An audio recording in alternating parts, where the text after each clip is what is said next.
almost 4 p.m. So in India, we can start now. Yes. Am I audible properly? Yes, clear. Okay.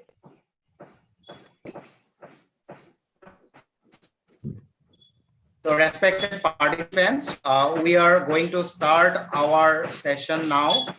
It is 4 p.m. in India and GMT, it is 10:30 p.m. So we are going to start today's program. So good afternoon, all our respected participants from different part of the world. Here I am Mr. INKU NATH from KBR College, Department of English. And I am one of the joint convenors of this international webinar. On behalf of the organizing committee, I welcome all of you to this international colloquium, which is jointly organized by the Department of English and Department of Political Science, KBR College, and Department of Education, Masbat College, Assam, India. In this webinar, we have participants from more than 11 countries of the world, including India. So participants have joined from USA, Russia, Indonesia, Ethiopia, Nigeria, Kuwait, Iraq, Bangladesh, Taiwan, etc. So these are the countries that we could trace.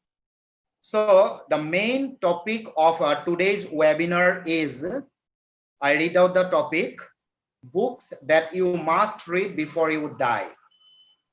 So this discussion will be exclusively on books. The number of registered participants in this virtual seminar is already, it has crossed 6,000 numbers. So these 6,000 participants, we express our gratitude to all of you, because it is for your support, for your participation, that we are going to organize this program. So because of this large number of participants, we are not able to give space all of you in our Zoom platform. Therefore, we have arranged the another option, and it is YouTube Live. So we request our honorable participants to adjust with the situation and to be a part of this international colloquium. So in our panel today, we have two dignitaries of international repute. So both of them will be from UNO, United Nations Organization. They will grace this occasion as inaugurator and also as a resource person. Dr. Anthony Cameron from New Zealand will offer his inaugural speech, and Dr. R.K. Misra will join us from Africa as the distinguished speaker cum resource person in this international webinar. So we begin our session with the national anthem of our country, India. So we are the host country, and therefore we are now beginning our session with the national anthem. Please be silent for a moment, and now we are playing this national anthem.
Thank you all for paying attention to our national anthem.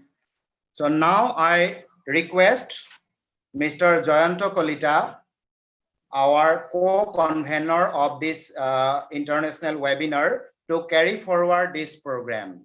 Over to Jayanta KALITA. Thank you, Mr. INKU NATH. This is Jayanta KALITA, SOD Department of Education, Masbat College. I am also the joint convener of this international virtual webinar. I request Dr. Pradeep Kumar Sharma sir, Principal, Masbat College, to deliver his welcome speech. May I request Dr. Pradeep Kumar Sharma sir, please? Yes. Are you audible? Yes, sir. Yes.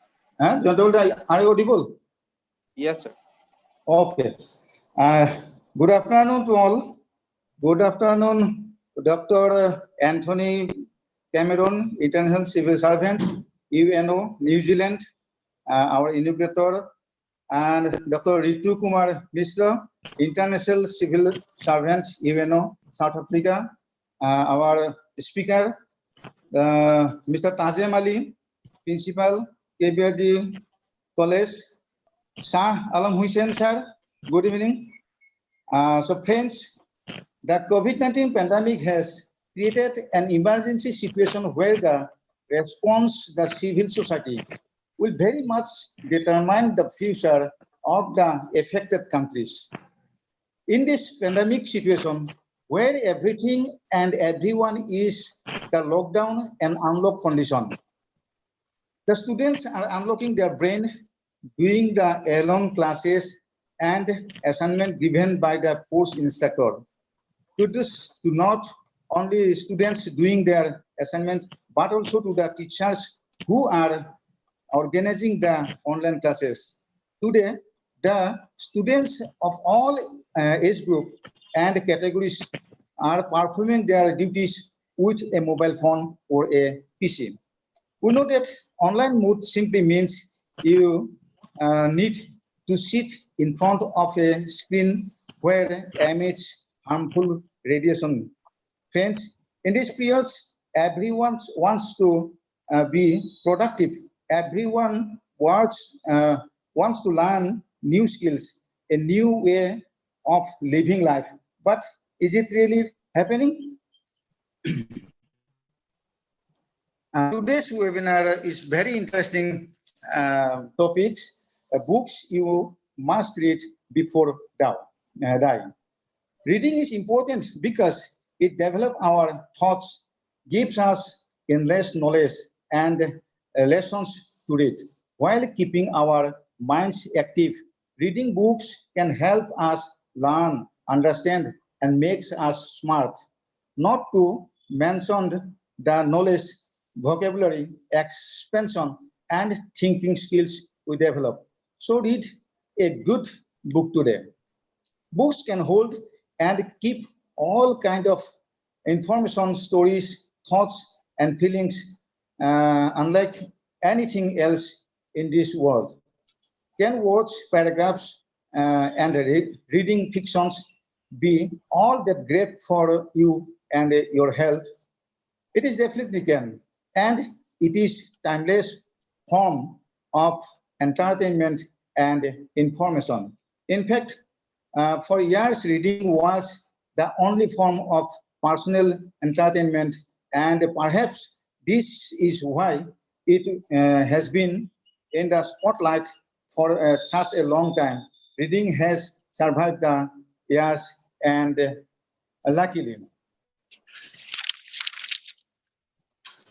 The benefits of reading books have survived right along with the books. So why is reading good for you? Reading is a great for many people.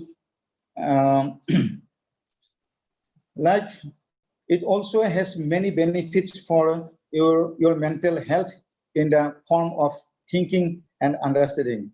By concentrating on words and the storyline, it stimulated your brain and cognitive functions. This is particularly good to teach and elementary schools. This sharpening of mind will eventually heighten your focus when concentrating and something important. There are other things in life to talk about than football and TV series. If you don't know them, books could give you a couple of ideas to help you escape from your inverse intellectual prison. Thank you all. Thank you, Dr. Pradeep Kumar Sharma, sir, Principal, Masbat College, for your welcoming address to the participants who are joining from different parts of the globe. And welcome again all the participants and respected guests and the resource persons. Now I request Mr. INKU NATH to take over the remaining part of this agenda. Okay, thank you, Jayanta KALITA. So as per our agenda, our next program is the welcome speech. Already it is finished. So next part is our inaugural speech. So as an inaugurator of this program, we have invited Dr. Anthony Cameron from UNO. So he will provide us the inaugural speech. And before inviting him, I want to give a brief introduction of Dr. Anthony Cameron. So Dr. Anthony Cameron is an international civil servant in United Nations organization, that is UNO. He is from New Zealand and presently he is working in Africa under UNO. Dr. Cameron sir has worked in different parts of the world, including India, our host country. So he is also a popular writer around the world, and his articles have been published in several peer-reviewed journals. Along with this career of an international civil servant, Dr. Anthony Cameron sir is also a very popular singer and a musician in the world. So music is his prime hobby, and he has composed several popular and good songs. So now I would like to request Dr. Anthony Cameron sir to inaugurate our webinar and to deliver his speech on this occasion. Over to Dr. Anthony Cameron sir. Thank you so much, Dr. INKU NATH, for a fantastic introduction, and also recognizing Dr. Pradeep Sharma and, of course, Mr. KALITA for your great introductions. And thank you, Dr. Misra ji, for telling such beautiful lies about me. I think you got some of the background information from Dr. Misra, so thank you so much for the great introduction. When I was asked to present the inaugural speech, Books That You Must Read Before You Die. What a beautiful title. And I didn't have to think very carefully to decide which book I think I wanted to kind of present to you today. Given that, you know, I'm not young anymore, and I read this book about 40 or 50 years ago. So there are many books I should read before I die, and I think I'll be dying very shortly. So there are so many books I need to read before that event happens. So why choose an author, a particular author, over so many different fantastic contributions to the knowledge base that we all have access to through the internet, through libraries? So, you know, many authors that we obviously have come across have beautiful theories and propositions and arguments. One is perhaps as good as the other. So what makes an author stand out against the other? What makes them worth considering more than the next person? In my view, it's somebody's life experience, their practical application of that author's personal experience, which makes them worth listening to. It gives that author some level of authenticity to understand where their views and their belief systems, that they're actually grounded in some reality and not just some high-flying theoretical fairyland.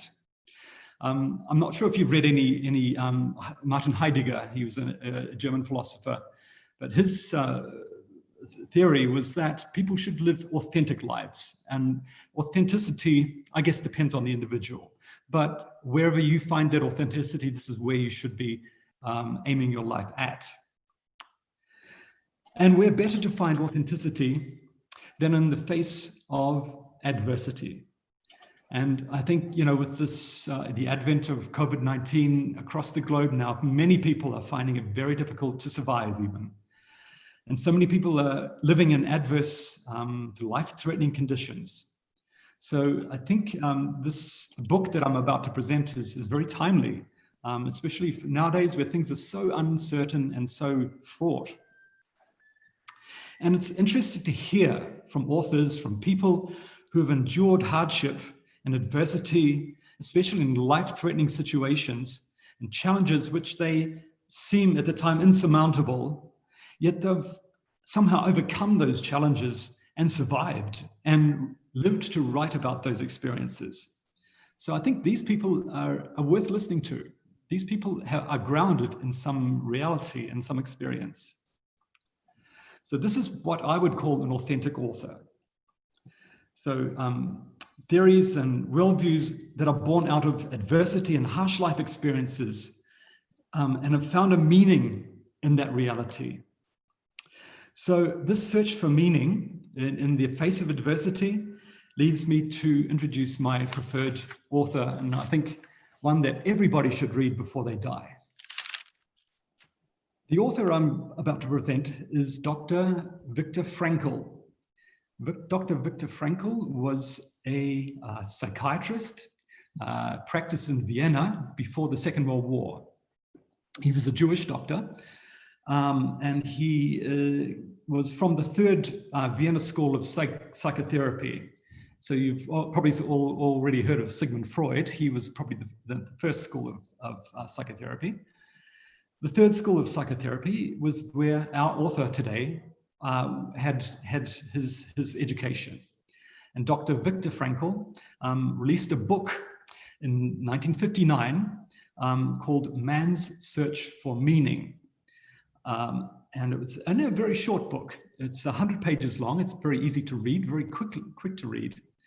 But if you open this book, you read the first 2 pages, I can guarantee you will not put it down until you've finished it. It is an absolutely captivating piece and a very important piece. The book is all about Dr. Viktor Frankl's own personal experience. And I talked before about life experience and in the face of adversity. In 1940, Dr. Frankl, a practicing psychiatrist in Vienna, was arrested by the Nazi regime and deported to a concentration camp in Auschwitz. He spent his time in Auschwitz trying to survive, essentially.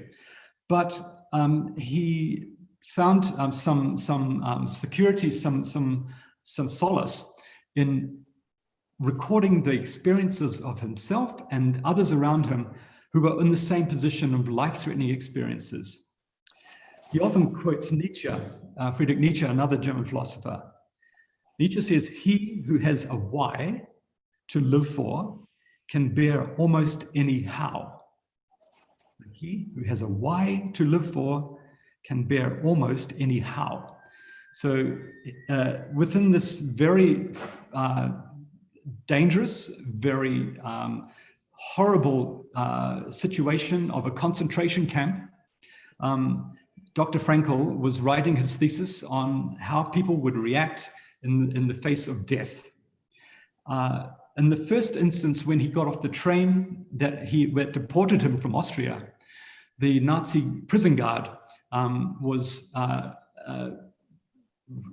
checking all the people coming off the train and flicking his finger from the left and the right. 9 out of 10 people went to the left and the other 1 out of 10 people went to the right. So the ones that went to the left went straight to the gas chambers and were pretty much dead within an hour, and they were incinerated and pretty much turned into smoke. Dr. Frankl, in that one swipe of the finger, his life was saved, and he managed to live in the concentration camp for the next 4 years, or survive, should I say, in the next 4 years in the concentration camp. So that 10% of people that survived the first selection, of those, probably 9 out of 10 of those perished as well. So Dr. Frankl luckily survived his ordeal during the Nazi concentration camp regime, and lived to write about his experiences.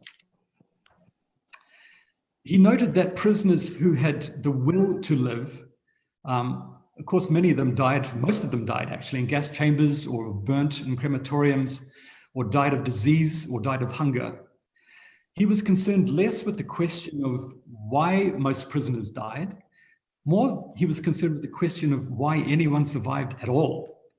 I mean, he should have died many times over, but somehow he survived. And he was confronted with so much suffering and so much death that he concludes that suffering is in and of itself meaningless. But we give our suffering meaning by the way in which we respond to it. And here, in the first selection, as I mentioned, he could have immediately been killed in the first selection and been gassed. So it's not, his book is not about the horrors and the terrible situation that he was confronted with in a Nazi concentration camp. No, there are many books written about these horrors. Instead, he turned his experiences into an analytical assessment of the reactions of the prison guards, of the capos, or the people that would control the prisoners, and of the prisoners themselves, and what made them survive, how they actually survived. And after his release, after the war, he wrote his theory called logotherapy. And the book that I mentioned is all about logotherapy. Logotherapy, again, is grounded in his experience, is from 4 years in a Nazi death camp. And he used this logotherapy to, as a form of treatment for his patients as a psychiatrist after the war. And one of the first chapters in the book is entitled From Death Camp to Existentialism. So he's basically looking at how people survived, existed, and how they turned their life of misery, of death, and turned it into some meaning, and how people managed to hang on to the thought of survival in the face of extreme adversity. And he had constructed a whole theory around meaning, and using that as the basis of his psychotherapy. So essentially, this is a book written in 1959. It was republished in 1992, a second edition. I read it in my first year of university, and I never forgot about it. It's more than 40 years ago. So I can recommend this book. I can give you the details later on. But I think this book has a message for everybody, especially in uncertain times as these, with global pandemics, with economic meltdowns, with so much people are at risk, that I think we can find some essential learning messages in such works as this, which are born out of actual experiences in people's lives. And I think we have a debt of gratitude to Dr. Viktor Frankl for writing this book and for surviving and for finding a meaning in his existence. I will leave it there. Ladies and gentlemen, thank you so much for the opportunity to present this book. I won't take up any more of your time because I know there are so many other fantastic speakers to come, and I'll be listening with great interest in the following presentations. Thank you so much. Dhanyabad. Thank you, Anthony Cameron, sir, for your valuable speech. Of course, your speech has enlightened our knowledge and our wisdom. So once again, I offer my thanks to you for your inaugural speech. So, respected participants, we are now moving to our next program as per our agenda. So it is the time to say something about the objective of today's webinar. So good afternoon once again, all our respected participants from different part of the world. So here I am Mr. NATH, and I am going to say a few lines on the objective of today's webinar. So the primary objective of organizing this international webinar is to create an awareness among the people about the practice of reading books during these hard days of COVID-19 pandemic. It is almost known to every one of you that books are the storehouse of knowledge, wisdom, and information of different kinds. Reading of a book can not only enlighten our mind, but it may also guide our life as a true companion. Apart from the act of providing knowledge, reading of books can stimulate our mind, and it may result in the reduction of stress.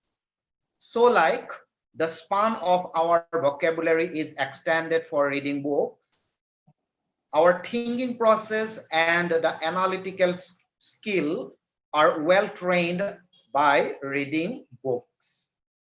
The aspiring writers can acquire a better skill of writing by reading books. For a reader, a book is always a free source of entertainment along with knowledge. So respected participants, we have already organized several national and international webinars during these days of lockdown and unlock periods on different relevant topics of the time. Today, we have organized this international webinar, which is exclusively related with books. By considering a need of focusing and attention of the study of books, we have organized this online discussion. Of course, we cannot cover up the millions of books that have been published in human history. Yet, our effort is to create an interest among the reading public. Maybe that the choice of the books vary from person to person, and several significant books may remain unaddressed in this discussion. But our effort is not to disregard any book or any writer. We are just going to focus on the practice of reading books. So I repeat it again, our effort is not to disregard any book or any writer. We are just going to focus on the practice of reading book. So this is what I want to say on the topic of today's, on the objective of today's webinar. So now I request Mr. Jayanta KALITA to carry forward this program.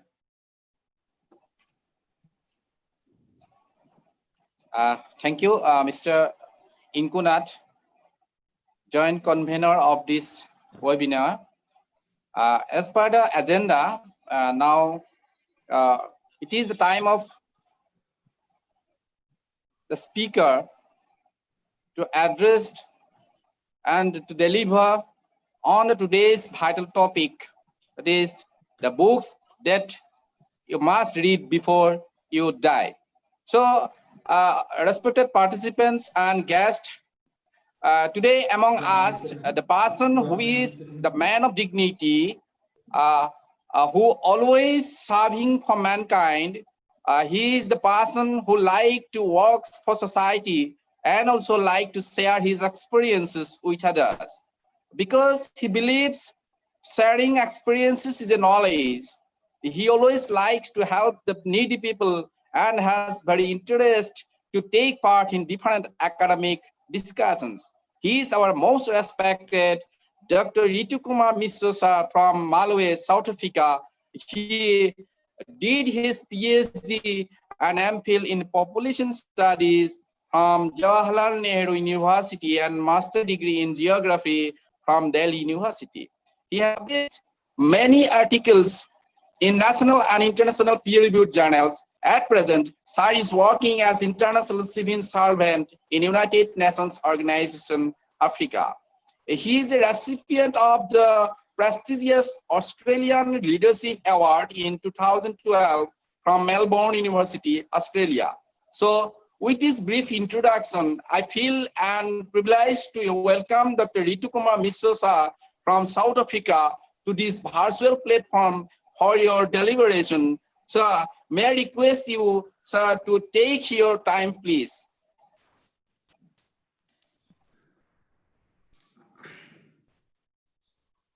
Hello. Yes, sir, you are audible. Yes, sir, you are audible. Yeah. So thank you, Jayanta, KALITA, INKU, NATH, and Pradeep Sharma, sir. And thank you, Anthony Cameron, for your nice speech. I am actually, always encouraged by him. I don't know, I mean, at this age also, the amount of reading he does, always. He's my boss, actually. And then, I always learn from him. He is like an encyclopedia. And that's why. Okay, straight away, I'm going to the topic. I have a small presentation of 31 slides. And I'll be speaking maybe around 90 to 100 books, and particularly gist, what is there. So what you need to do, particularly the coordinator, I request you that, whatever I am speaking, you see the same screen so that we are in the same page. If you don't see, if you don't, hear properly, then just let me know. So I'm going to share the screen, the presentation.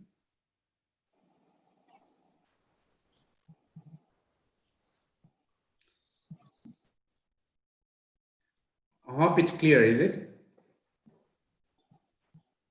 Can you see the screen? Yes, sir, it is clear. Okay. Is it full screen, or I mean, you can see the half of it? Full screen. Okay, that's fine. So the title, as you see, books you must read before you die. Let me straightway talk about the relevance of books.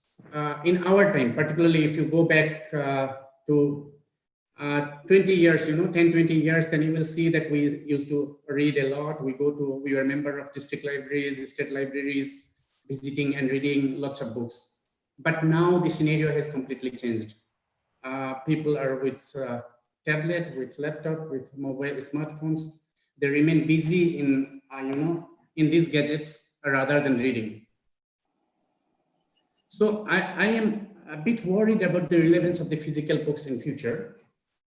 As you know, the Kindle is more famous, the electronic books are more famous, the concise version of the books are more famous. You can even listen to many books now.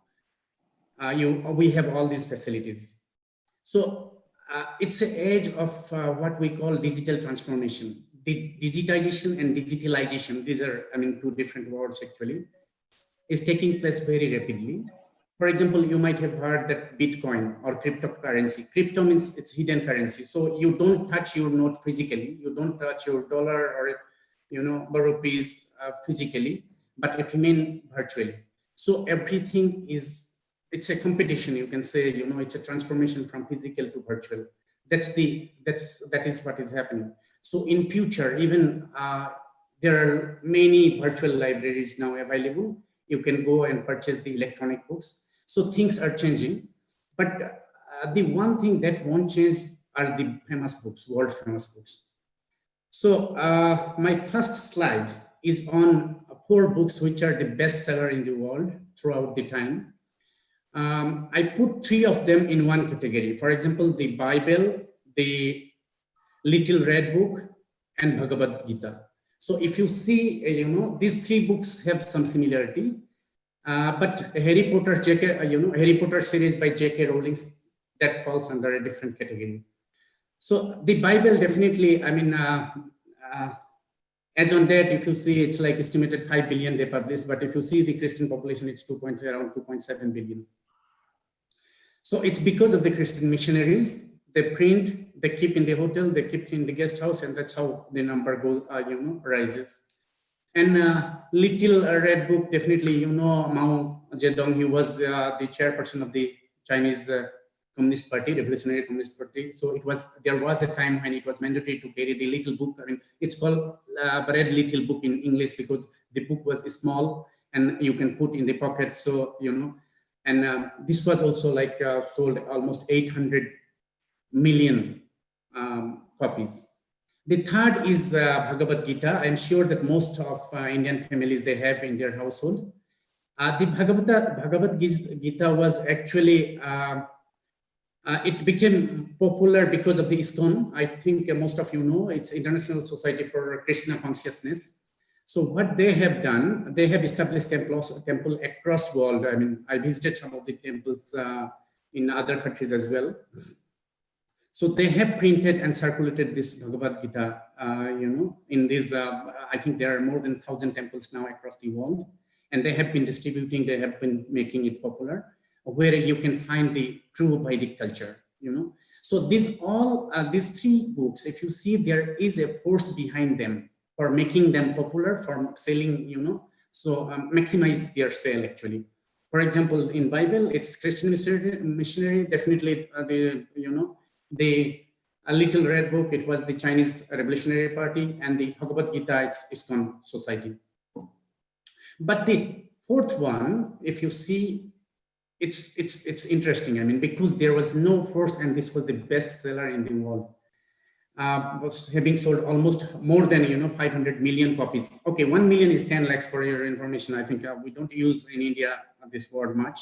So you have to multiply 500 by 0. That means 5,000 million copies. Okay, I'm sorry, lakhs copies.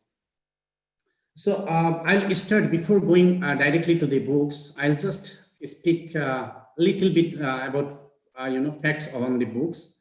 So people who read a lot are more likely to become successful. That's true universally, excluding the politicians. To be a politician, so you don't need knowledge actually. You need good oratory skill and something others. I mean, so it's different. So a study at the University of Sussex, that's in UK, found that reading can reduce stress by up to 2/3. I mean, this is a peer-reviewed article, so you can search in Google and read also. Then also, the probability of Alzheimer's disease, which usually we suffer in our old age, it reduces, if you read, then it reduces by 2.5 times.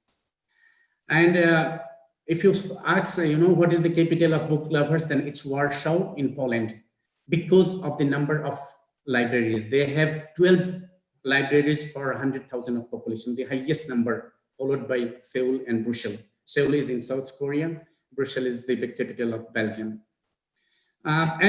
Interestingly, even we had, when I was studying in JNU, we had a group to discuss about books, about different books, because you can't read all the books yourself. For example, the way Anthony Cameron, he explained about a book, so we at least know the gist. I mean, what is this about, So we had a group. Similarly, in Tokyo, they have a Morioka. It's a unique bookstore where they issue one book per week, and people discuss about that particular book.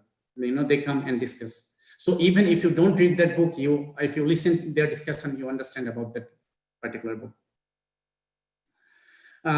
So as I mentioned, the Kindle, the first generation Kindle was released in 2007. After that, the electronics book became very famous, but the first electronic books was released in 1971. That was the Declaration of 71, just, during the time when computer was invented. So if you see the gender differences between, by readers, I mean, whether male study more or females, it's 68% of the books sold worldwide are brought by women. So I think the women's read more than male. If you ask me what is the most expensive books, I'm sure that all of you have seen this book. all of you have seen this screensaver, you know, in those who used this Windows 98 plus. This was a screensaver as well as wallpaper during that time. I have seen this one. This was like purchased by, this was the product of, you know, Leonardo da Vinci. Okay, another thing I want to mention here, that whether it's painting or it's book, Leonardo da Vinci is on the top. I mean, so nobody could compete till date in terms of the painting. For example, Mona Lisa, you know already. And this is the Codex Leicester by Vinci. So this was written in 1510. It's a 72-page linen. It was on cloths, actually linen manuscript of Leonardo's thoughts, theories, and observations of the world. And Bill Gates purchased in, you know, $30.8 million. So it's like 300 lakhs million dollar. I'm sorry, 300 lakhs dollar in terms of Indian rupee. India, I mean, I'm converting into lakhs. So the next book is, you know, the largest, about the largest book. The largest book ever published is like 7 feet and 10 feet wide, 7 feet high. That is in Brazil. This was published in 2007. And the name of the book is The Little Prince. But the largest unpublished is a book on Prophet Muhammad that is in Dubai. Those who has visited, I mean, I have visited, they can see this book. That is 16 feet by 26 feet, which is quite big. It's interesting to mention here that in Iraq, there is a street called Rashid Street. I think some of you might have heard this. In that street, you know, they keep everything open. At night also, it's unattended and there is no security, nothing, because this says that reader does not steal and thief does not read. So there is no, you know, concept of stealing. Okay, so straight away I'm just facing some difficulty in looking into my screen. Just give me 1 second so that I can.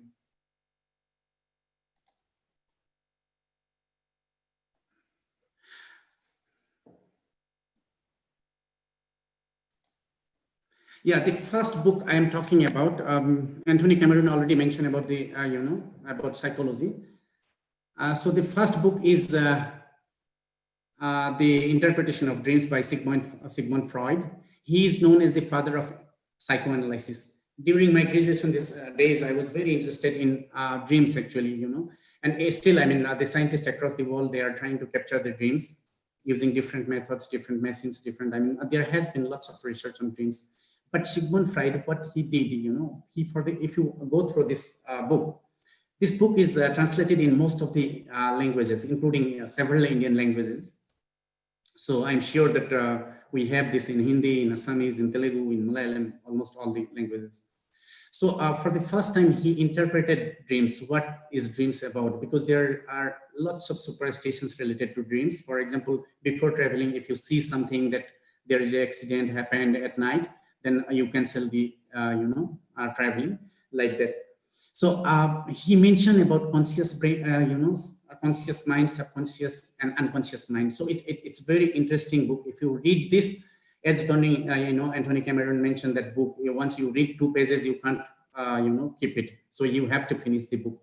This is one of such book that I read in my lifetime. So you just go to the district libraries, state libraries, it's available everywhere. This is one of the most famous book across the world, and you will understand about dreams.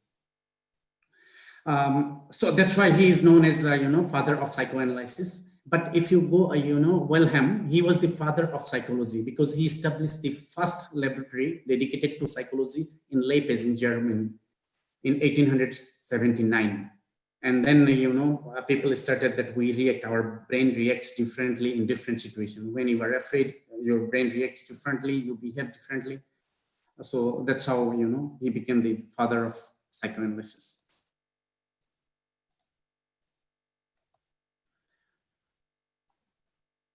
Yeah. So the next book is very famous. I'm sure that almost all of you have heard about Odyssey and Iliad by Homer. He was a Greek philosopher, and it's actually in some cases it's 2 books, It's like, Odyssey and Iliad. This was epic. So if you read this book, then you will relate all the god and goddesses that we have at present in Indian culture. The same god and goddesses they also had. I mean, I'm sure that in some of the novels also you might have gone through these god and goddesses and mythology, the Trojan Wars, So this Odyssey describes actually about the Trojan War, and once you read, you will know what was the culture, what was the thinking of those people during those days. It's one of the oldest epic. Epic means it's poem, basically, the way Mahabharata, Ramayana are written. And some of these other, epics are like Orlando, definitely, that's Italian, the Divine Comedy, Dante has written.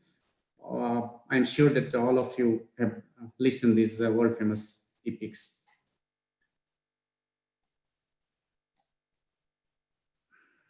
Just give me 2 minutes.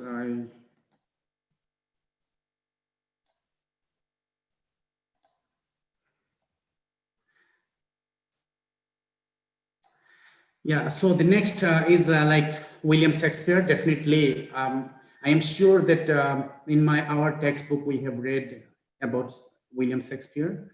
So he is considered to be among us the finest work in English literature. So those students who have alternative English in India, or those who are engaged in teaching English, I'm sure that they know the value of these Shakespeare works. So until about 1608, he wrote mainly tragedies. The most famous are the Hamlet, Romeo and Juliet, Othello, King Lear, Macbeth, and there are many movies made, from these books.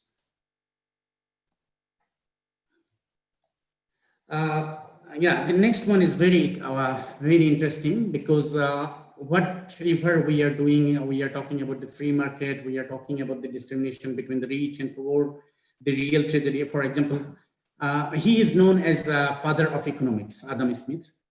He wrote a book called Wealth of Nations, published in 1776. And he suggested the free market, the concept of free market, which is able to automate and regulate itself.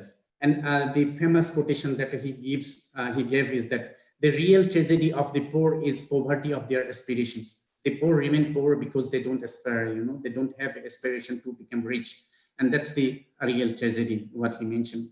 So this book is known as Bible of Capitalism. For example, for the first time, he said that, okay, it's the capitalism which will work. I mean, even at present, you see across the countries, it's capitalism which is, which is successful.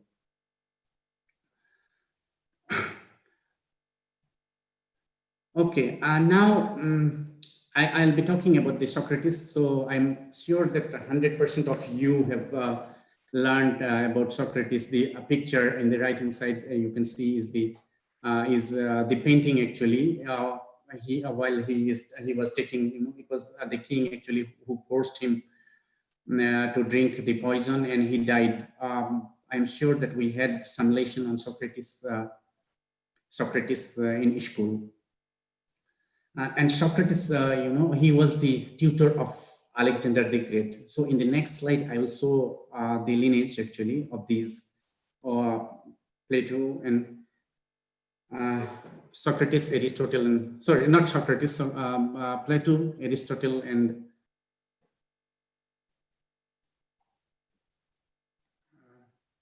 yeah. So in this slide, you can see the direct lineage. Socrates was the teacher of Plato, and Plato was the teacher of Aristotle, and Aristotle was, sorry, it was Aristotle actually, I think I did some mistake. And Aristotle was the teacher of Alexander the Great. So it's basically the idea of conquering the world to Alexander was, given by Aristotle. So I'm sure that in college days or university days, you might have gone through the Republic, the Plato's text, which is written like 380 BCE. That is before current era. And this is like considered to be one of the most influential pieces ever written. Many of the intellectual concepts contained in the Republics are still discussed today, but the text is also an important historical document. So it's basically, history as well as politics. So for example, first political concept, first philosophical concept we get from these writings. So Aristotle was, again, they were all Greek. So Aristotle is considered as father of political science. I'm sure those students and teachers who are teaching political science, they know this better.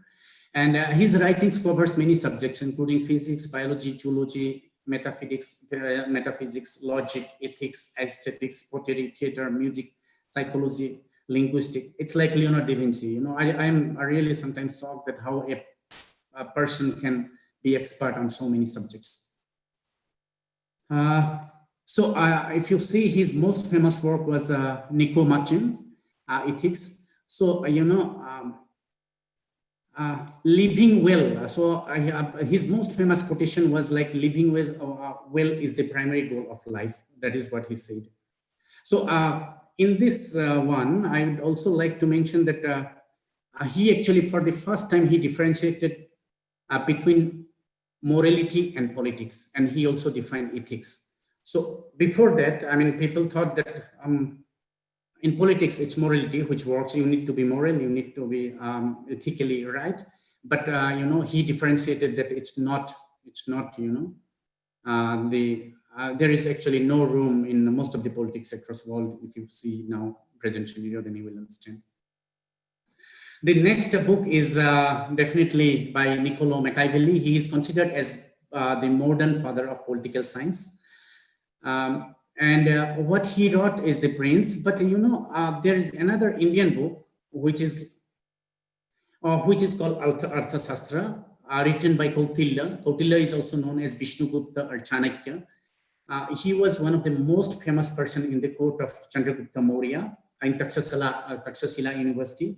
Actually, Takshashila and Nalanda University. Takshashila is now in Pakistan, and Nalanda University is in Bihar, almost 70-80 kilometers from Patna. These were like world famous institutions during those days. It's like to a second and third century, during which also Winston visited India. So Prince is like, he became father of modern political science because, he modified the concept, whatever existing concept, and he worked on the political philosophy.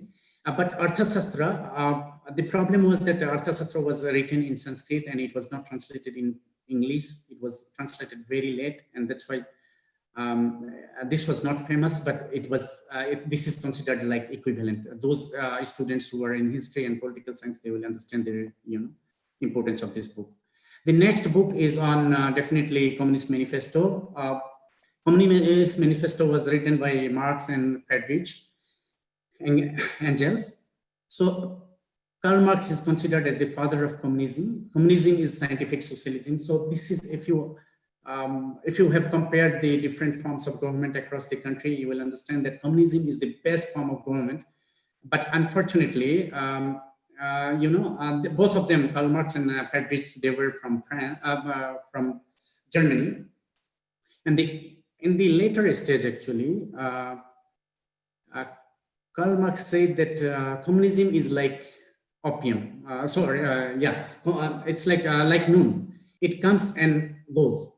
And he also said that religion is the opium of masses. So to control the masses, you need religion, so that you can control the masses. So for example, in the name of, I don't want to hurt your feelings, but in the name of Ram Janambhumi, in the name of Ram Babri Masjid, in the name of, about Boko Haram, about Al-Shabaab, about Taliban. So all these are in the name of religion, actually. We are dying, we are killing each other in the name of religion. So he said that, religion is the opium of masses.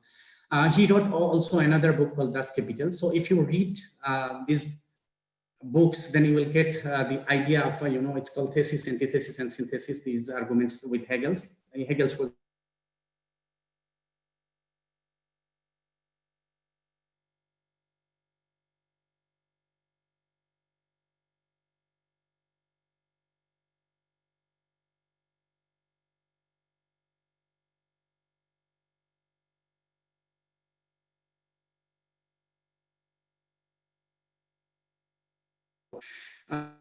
With the help of this book, Communist Manifesto and Das Kapital, when Lenin, Vladimir Ilyich Lenin, the full name is.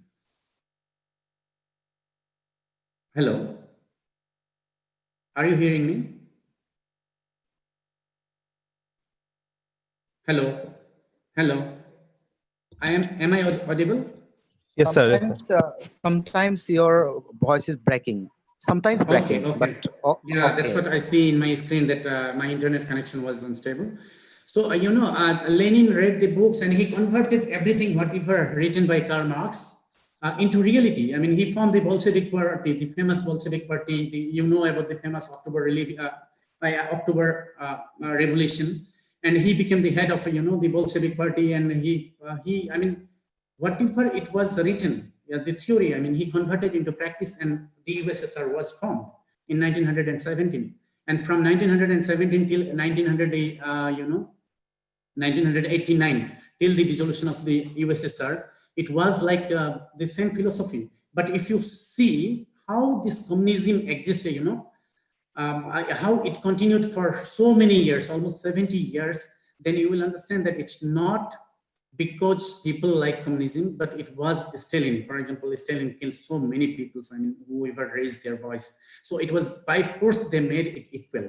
Definitely, I mean, till 1989, we had Cold War, and the world was bipolar. Bipolar, I mean, one pole was like USA, the other pole was USSR. So the fight was taking place. But once, after the dissolution of this USSR into 15 states, now Belarusia, I mean, there is the capital of Belarusia is Minsk. That is the head of headquarter of CIS, that is Commonwealth of Independent States. So these 15 countries, they have formed the CIS, Commonwealth of Independent States, but their power has completely gone. So after that, after breakup of this USSR, world became unipolar. So I'll be talking about geopolitics also. I mean, how there is a person called Mackinder, John Halford Mackinder. So he gave the idea of geopolitics, actually, who will lead the world in future. So that's how, Lenin converted everything into reality, and they continued this for almost like 70 years. So another very famous epic is another, I have already mentioned, I think in one of my slides, is Divine Comedy. You might have heard this name, Dante Alighieri. So he wrote a book called, it's an epic actually, it's kind of poem, Divine Comedy, and he explained in a very nice way. It's all about his love for a particular lady, and it's like post-life, it's afterlife actually. What will happen in hell, what will happen, there are 3 categories actually. Before going to heaven, there is another world. What happens in these worlds, and what you do it's like imagination of Dante's. So if you compare this book, I don't know how many of you have read our like Purans. If you read the Indian mythological books like Puran, then you will see same similarity. What we say, what will happen in hell, what will happen in heaven. So this book, to a large extent, is similar. But it's very interesting to mention that in his lifetime, Dante met Beatrice only 3 times. Out of these 3 times, he wrote something which became like world famous. Even Tony has mentioned about the Jewish operation. So, during Hitler's time, particularly during the beginning of the Second World War, there were lots of operations against the Jewish people. And that's why they had to run away from Germany and from other countries to different countries. And in the later stage, they formed Israel. So after calling all these people in the, this book is very interesting because this girl, she started writing when she was just, 13 years old, when she received a blank diary. So Anne Frank, I'm sure those who has visited Netherlands, if you take a tour, boat trip using the canals, because Netherlands is also known as land of tulip and canals. It's full of canals. You can go to most of the places by canals. So her house is in the bank of the canal, and that's one of the tourist places. So she also, vividly wrote about the operation of Germans to the Nazis. So she was in Amsterdam. She was based in Amsterdam. So one thing I would like to mention here, when we write diary, you know, what happens? It increases our memory also. So we should encourage our students as well as children to write memory. So when we write diary, what we do, we recall our mind. So mind is such an elastic thing, which works more. I mean, if you use more, it works more. So what happens when you recall whatever happened from morning till evening, automatically your brain works more. It starts recalling, and recalling is, you know, remembering these things that you have done in the morning. It's a way of increasing your memory. I'm sure those who have done research or you have read about the memory power, then you will understand how it works. I mean, or maybe you listen to, we have like excellent people like Mishra Roy Chaudhary, who is like, has a record in terms of, you know, Limca Book of Record and Guinness Book of World Record. His name is there. He can memorize anything, and you will understand, you know, how memory works.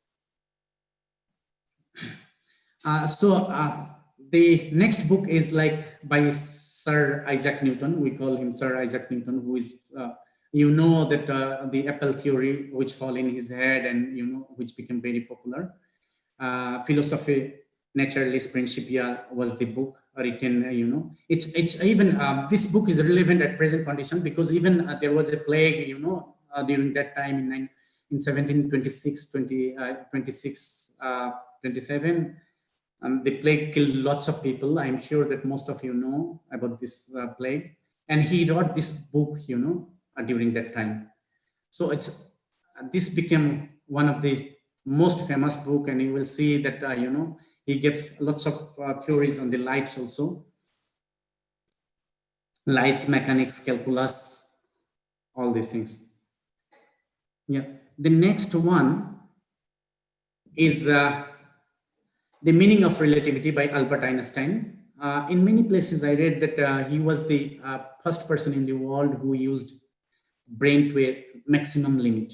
So everything is related to meaning, you know, relativity, theory of relativity. I'm sure those who are science students, they might have, you know, read about this theory, E is equal mc squared. The meaning of relativity remains one of the most important collection of ideas ever put together. So after Albert Einstein, if you see the theory of relativity, you know, the person who explained in more detail is Stephen Hawking. So, I mean, actually, you know, Albert Einstein's brain was like a lab. He used to think so much that in one of the seminar, and there are so many stories about him, and in one of the seminar, he forgot actually where he stays, the name of his hotel, and he started asking people that where I live. So people started laughing that, you know, seeing his, the long hairs, and mostly it's a kind of uncombed hair. People thought he is a madman, but later he started, you know, he sat down in footpath and he started thinking that why people think me mad. Then he understood that, okay, I have to tell that the famous, you know, scientist Albert Einstein where he stays. Then people showed him the way. So now at least we have these, you know, Google, we have everything, we get the pictures, we know who is who. In those days, there was no facility like this. So as I mentioned, you know, a brief history of times. I actually am not much interested. I was not much interested in science in my childhood. This is the, I think, first book on science in detail, I mean, which I read word by word. So I request all the listener that if you get a chance, please go through A Brief History of Times. It's a must-read book, because what he has done, you know, it's like from Big Bang to black holes. So Big Bang, I am sure that you know about the origin of you know, universe, how the universe originated. So I don't go by mythology. I don't talk about Adam and Eve and, you know, the world is created by God. So we have to go by science, because we know that Big Bang took place and all these planets were created. So you will understand, you know, if you read, this is very simple. This book is for laymen, written by a famous scientist. It's 100% non-technical terms. So anybody can read, even for children, you know, there are many concepts which will be clarified. For example, people keep on thinking, even the children keep on thinking that, how the world moves, how the day and night happens. So you will get everything in very simple language. So I see some of the participants raising hand. So if you have any questions on any of the books, you please send it to the coordinator, or maybe in the chat box you can mention. And then once I finish my my speech, then you can, or we can discuss together. And definitely, I mean, people have different opinions on each of the books, and so I mean, this is one of the must-read book. Please, it's available in every nook and corners across the world. Wherever you are, you will get. Just look for it. You will get this one.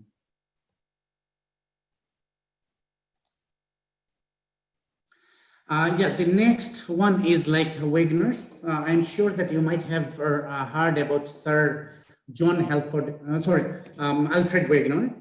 He was a paleontologist, actually. I'm sure those students who are in geology, they will know him very well, and they will know also the plate tectonic theory. So he was the first person. In fact, I mean, he published his book Origin of Continents and Ocean in 1915, but he gave the concept of continental drift in 1912. I'm sure those students from geography background, from geology background have read, and otherwise also people know that how continental drift. So these are the southern continents shown in the right-hand side. And in the first picture, plate tectonic, you see the Pangaea, the entire landmass was together, and there was a sea in between where there is Himalaya, and these Ural mountains and the mountains in the Europe. So, and the entire landmass was known as Pangaea, and the entire water body was known as Panthalassa.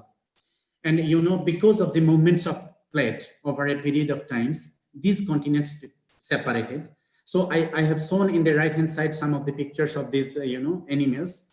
Actually, Alfred Wegener, he tried to, see which animals are, available in which country, analyzing the fossils available in these different continents.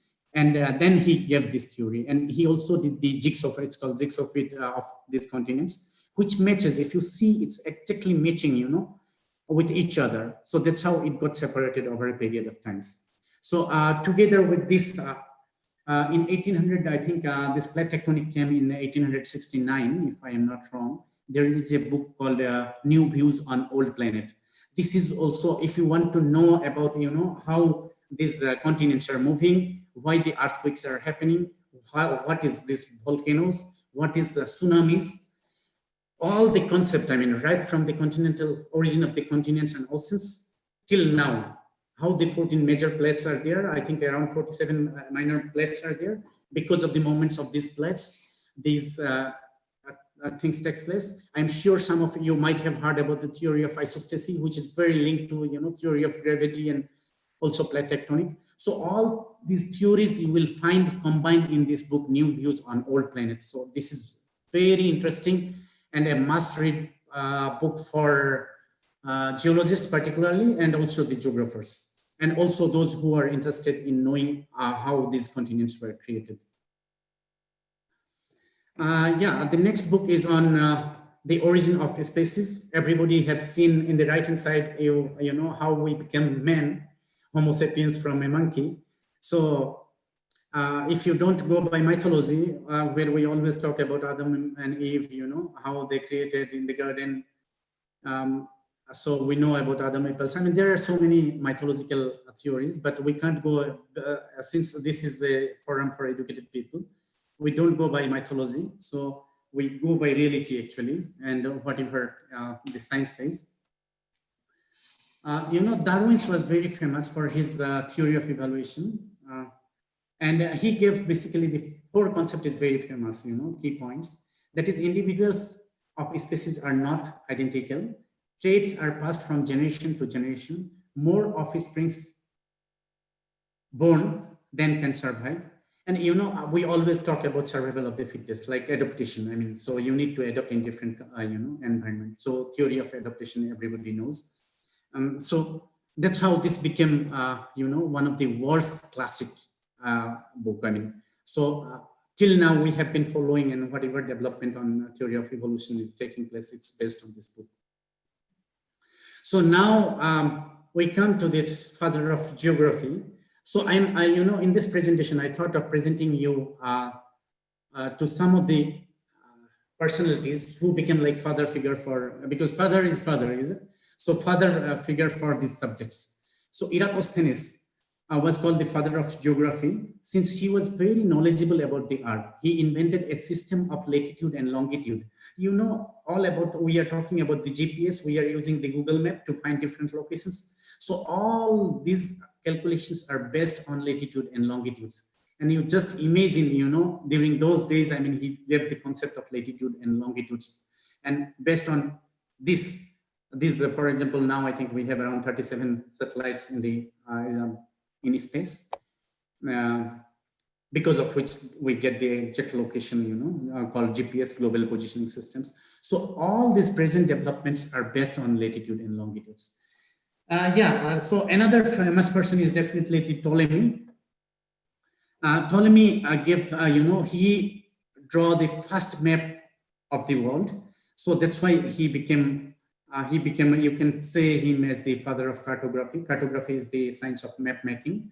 So from that onwards, he traveled extensively actually. And from that onwards, slowly and gradually, people started making maps. So all these present maps were improved and improved and improved. And over a period of time, we understood, I mean, about exactly which continent is where, or which country is where.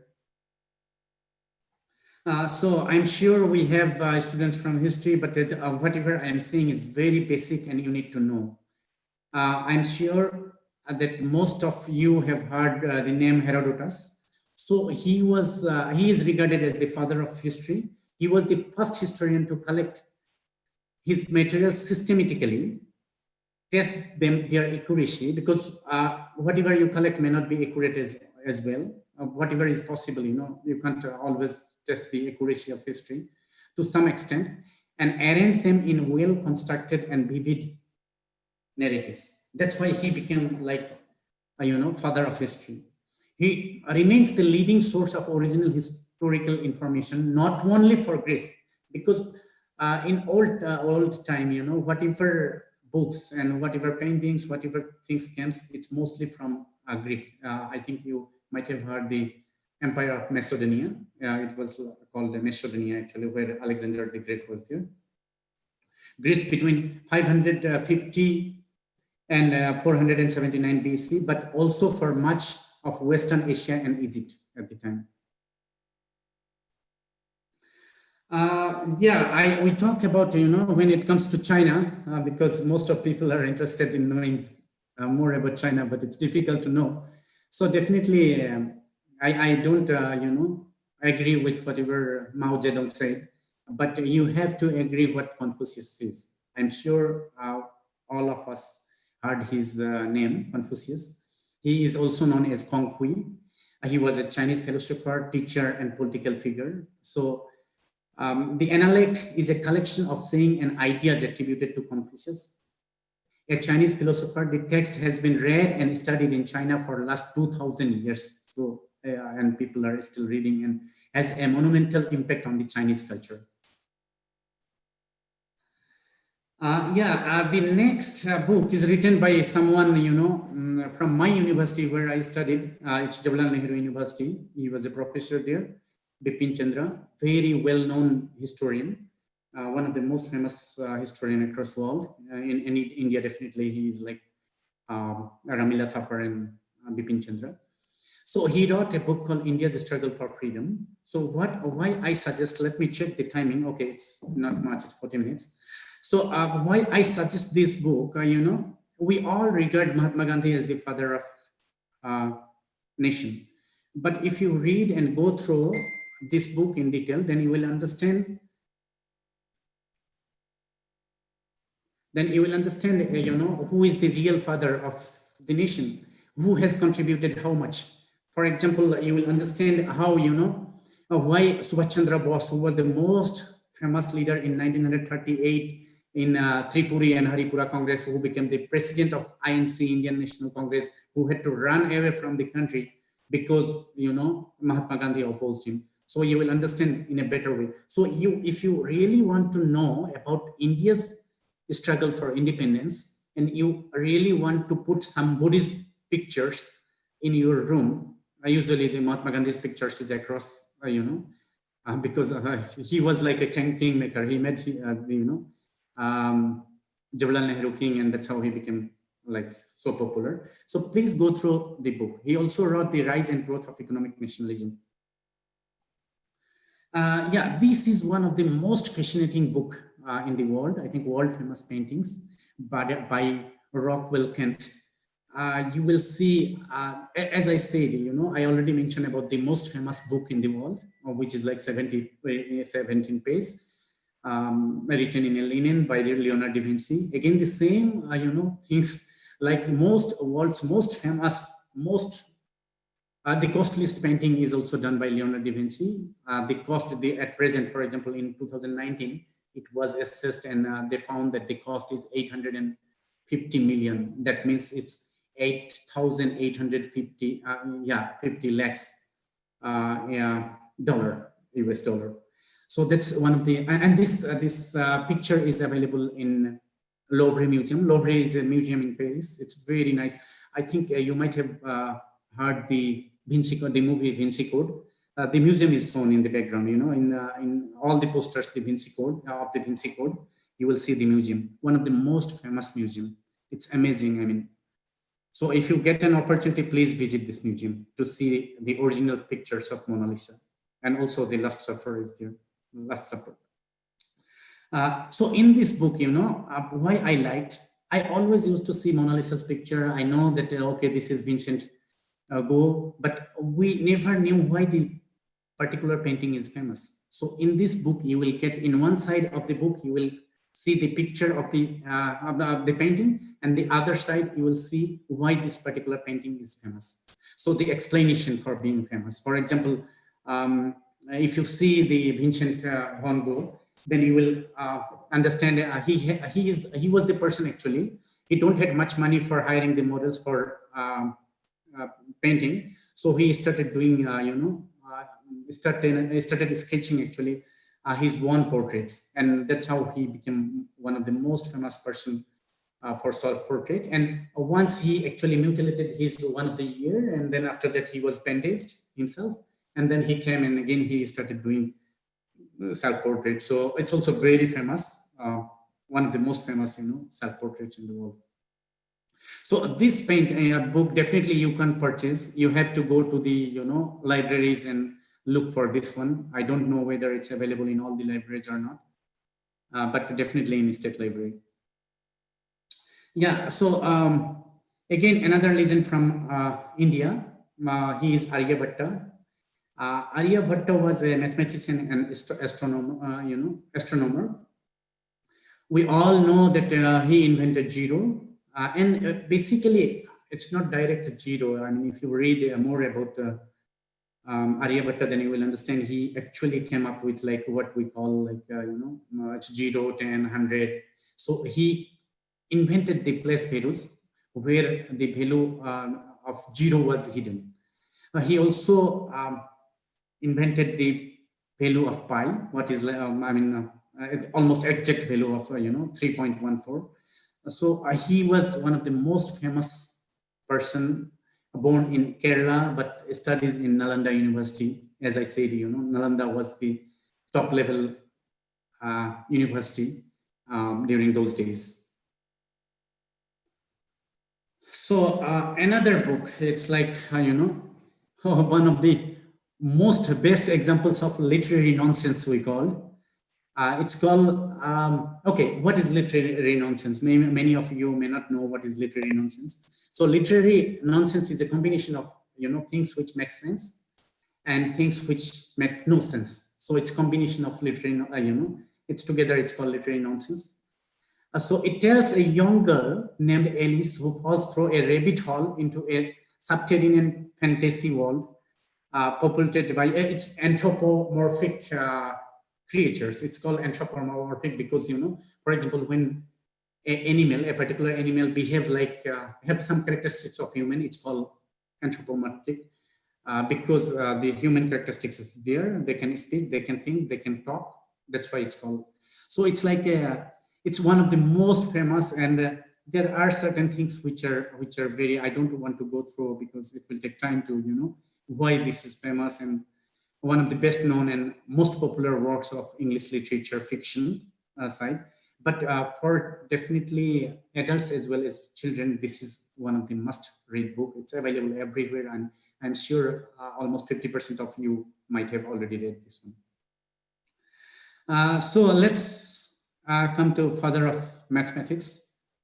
Archimedes. He was a Greek mathematician, physicist, engineer, inventor, and astronomer. I don't know from where they became, we just study one subject and we can't think of reading another subject. And these Greek people, I mean, in those days, particularly, 3-4 century BC, they became so famous and they invented so many things. So I'm sure that in the right-hand side, I put this cartoon character, the true story of Eureka, when he discovered that the gold crown made for the king was not of pure gold. He was actually taking bath inside his bathroom, and he was naked, and he started, when the idea came, and he started running naked from his bathroom to the king's place, and that's why it became very famous. Eureka means I found it, I have it. That's the theory. That's the story. I'm sure that in school days, in college days, you have gone through. He also invented the many machines, including the lever, the pulley system, and he was actually in the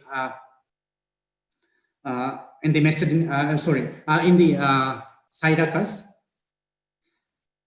emperor, and he was killed actually. When he was killed. At that time, he was busy in doing some calculations in the sand, and the soldiers came and started asking, "Are you Archimedes? Are you Archimedes?" But he was not responding. And the instruction, the order, the command was given to all soldiers that he should be captured alive. Nobody should kill him. But the soldiers got angry and he beheaded him in the same place. It was a loss for the world because he might have, come up with more inventions. Sorry, I think I somehow missed the heading. We have already talked about J.K. Rowling. She is a lady, actually. Many people got confused whether, even I was confused for many days. I started reading Harry Potter, but I was confused whether J.K. Rowling was is a male or female. So in the right-hand side, you can see the beautiful lady. She is the actually creator of all these books. Harry Potter has different series.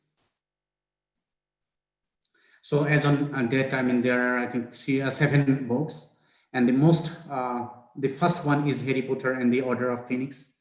The Harry Potter and so other books includes like Harry Potter and the Chambers of Secret, Harry Potter and the Cursed Child, Harry Potter and the Deadly Hallows, Harry Potter and Goblet of Fire. So J.K. Rowling's original Harry Potter pitch was rejected by 12 different publishers before Bloomsbury accepted it for publications. And this is also, one of the book which is most banned in USA because it's talk about witchcraft. It talks about, so I mean, some superstitious things are there actually. So that's why.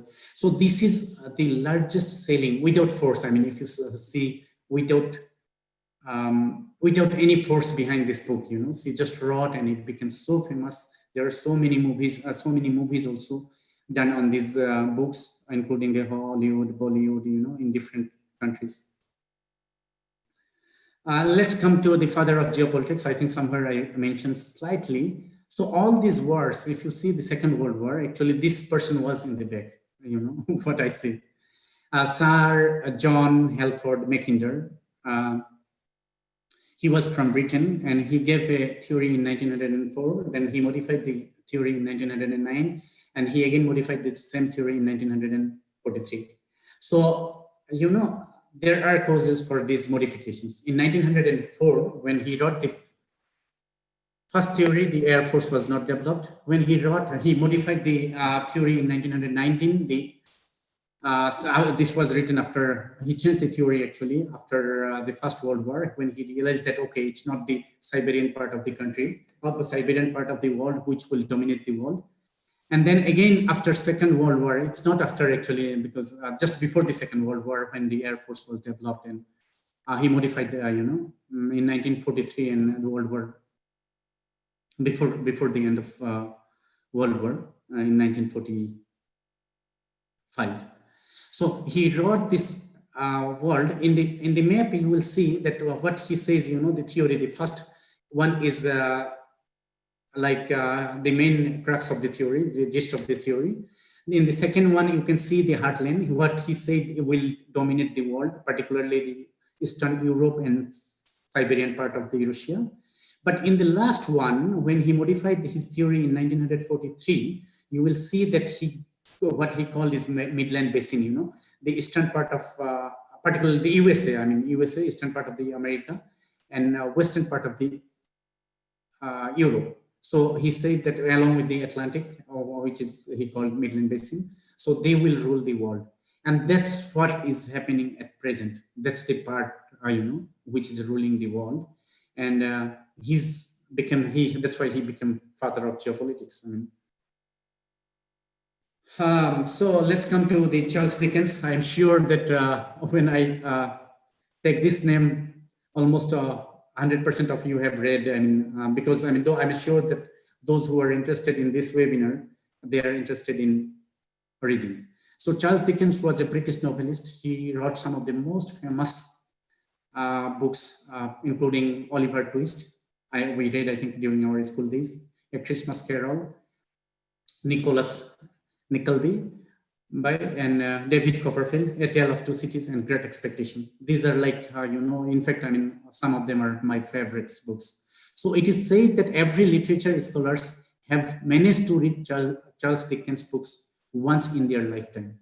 So for literature, he is like one of the best, one of the finest writer. So I thought of completing the webinar in 1 hour. So this is the last slide. I think we have learned a lot about different books. So directly from, mythology, from all the, BC to AD, and, particularly during 17th centuries, during 18th centuries, what happened, I am coming to the modern history.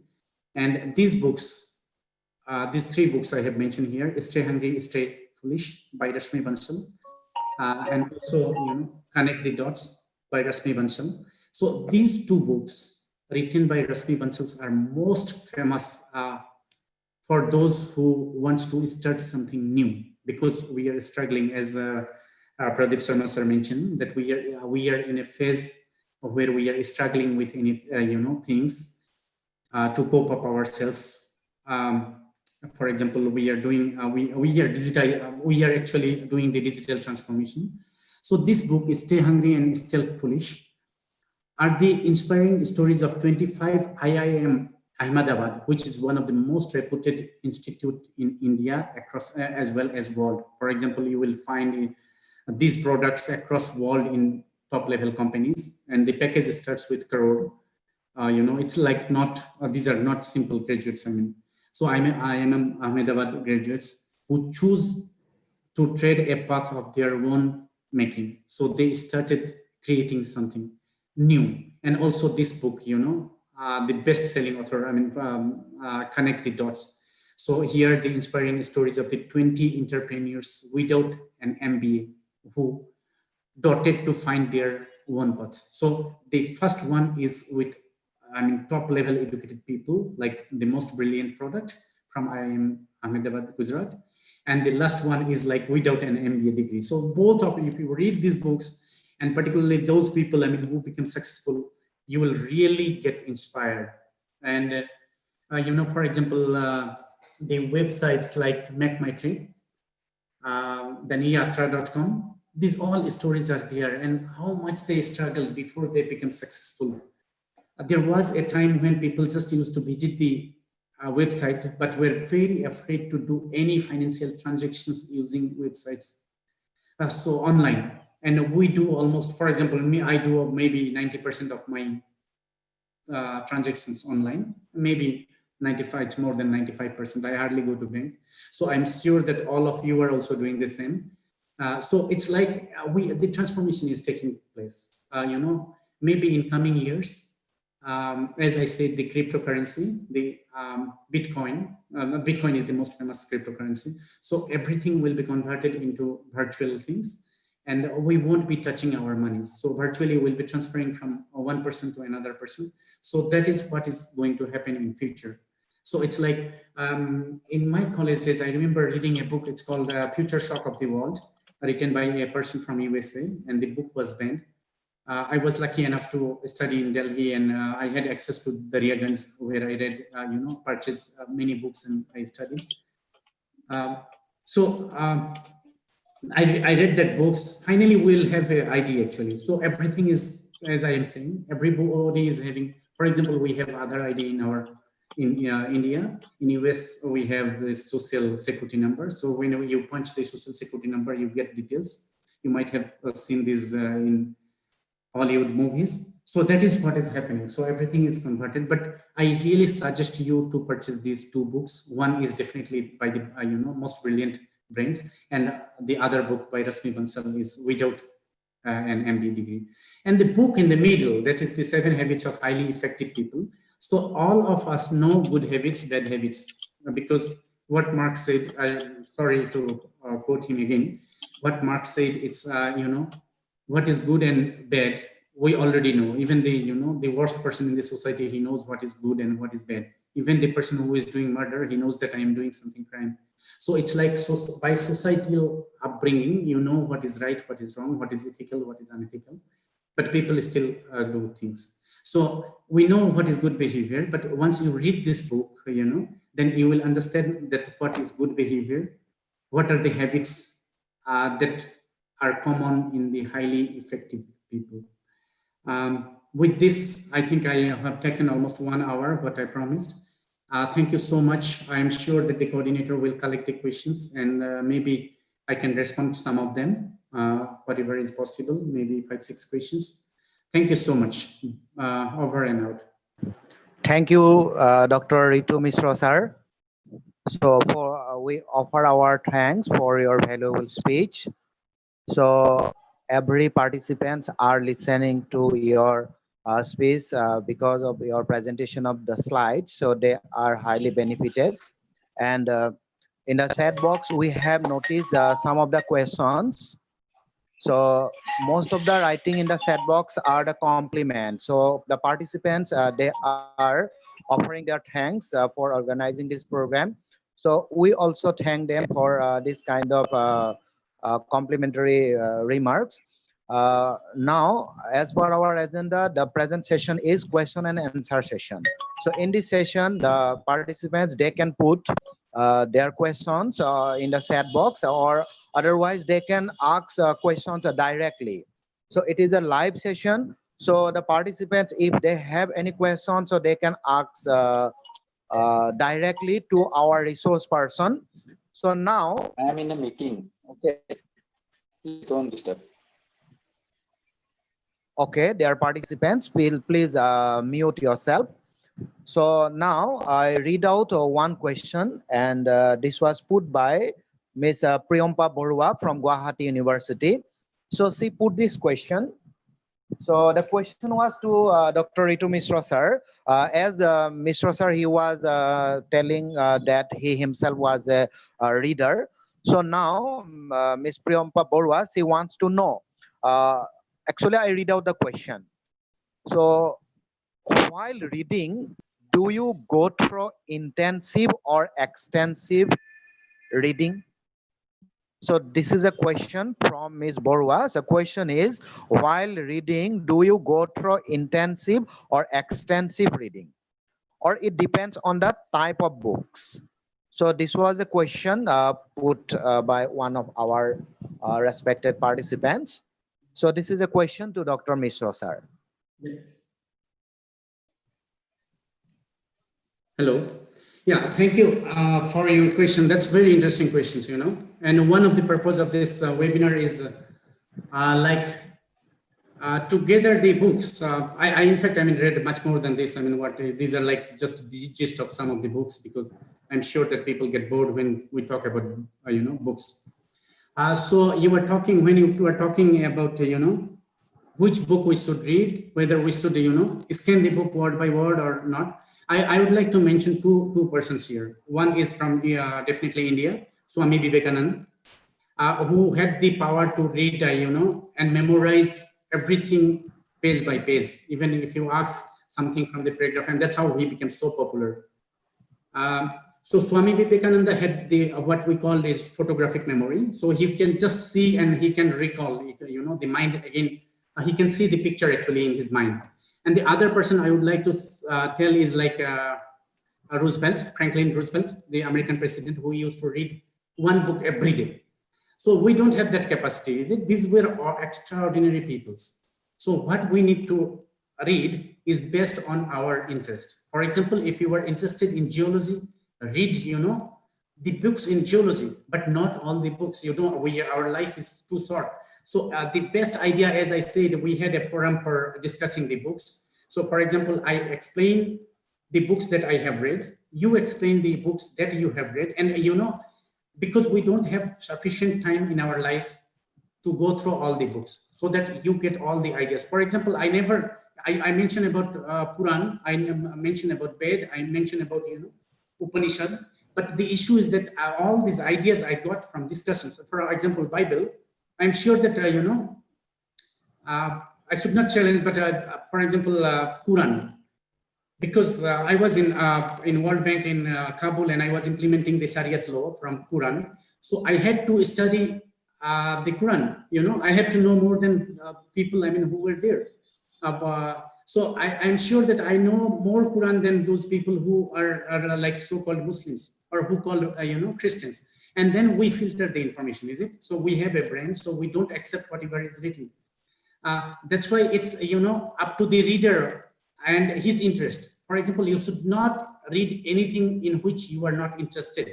For example, I talk about theory of relativity. If you are not interested in physics, you know, you should not go into the theory of relativity. You should not read Einstein. Definitely, you should know who is he. You should not read, you know, Stephen Hawking. But definitely, Stephen Hawking, why I said, because he wrote a book for common people. So I highly recommend that book.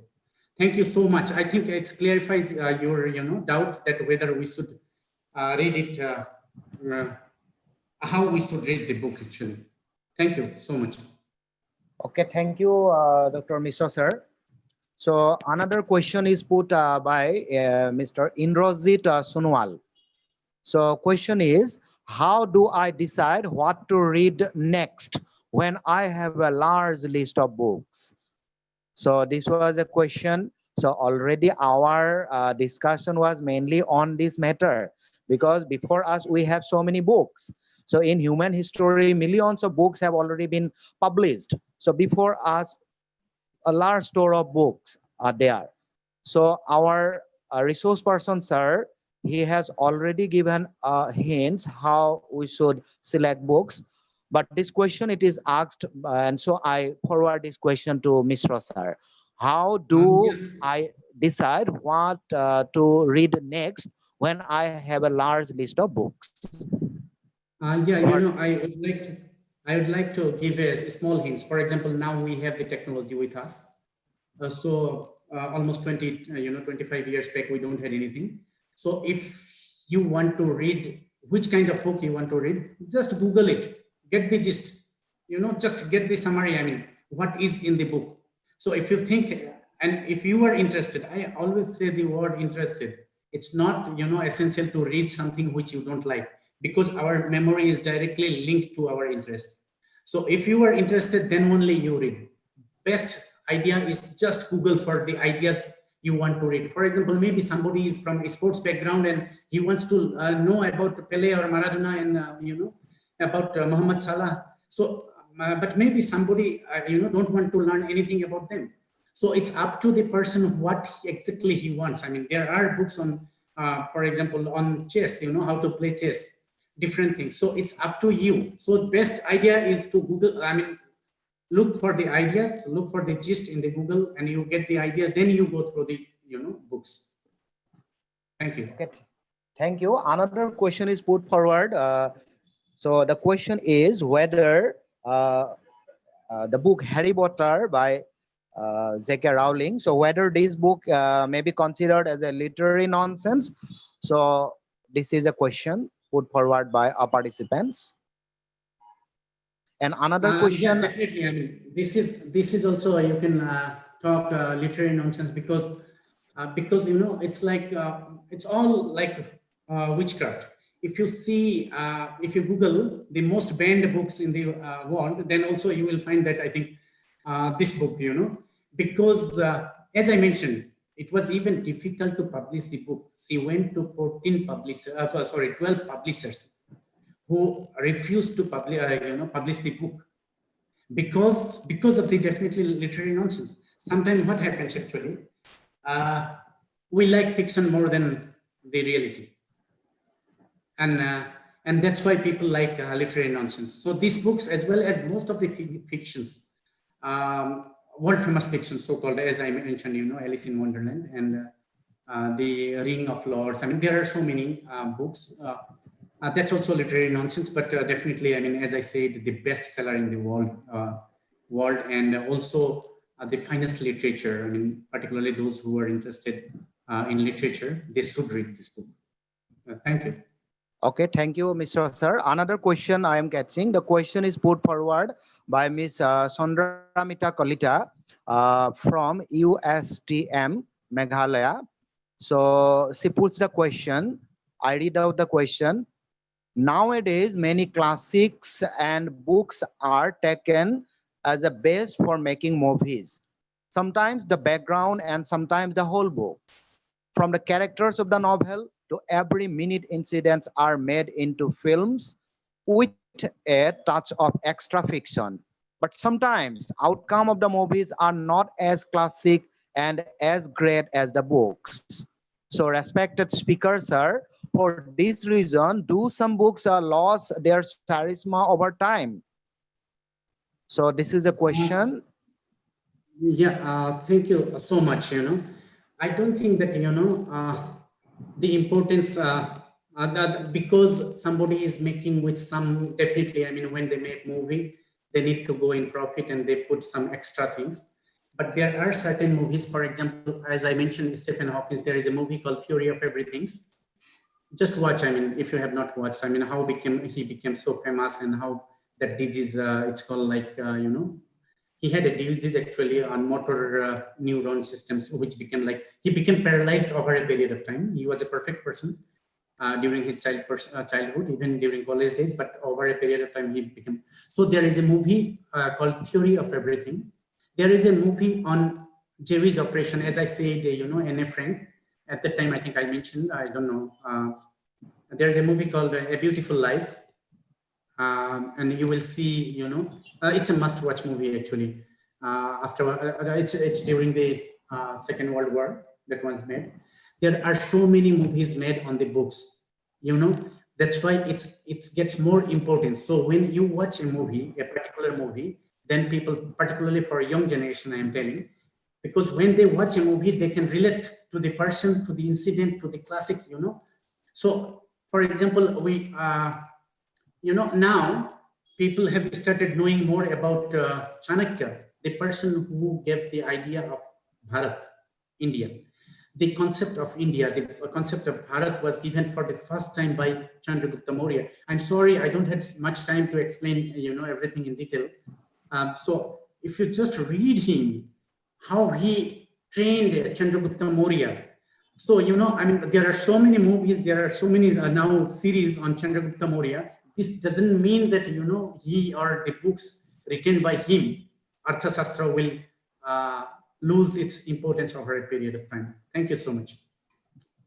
Thank you, Mr. Sir. Hello. So, okay, I request Hello. Mr. Jayanta Kalita, sir, if he has already selected questions from the participants to read out the questions. So, Jayanta Kalita, sir, over to you.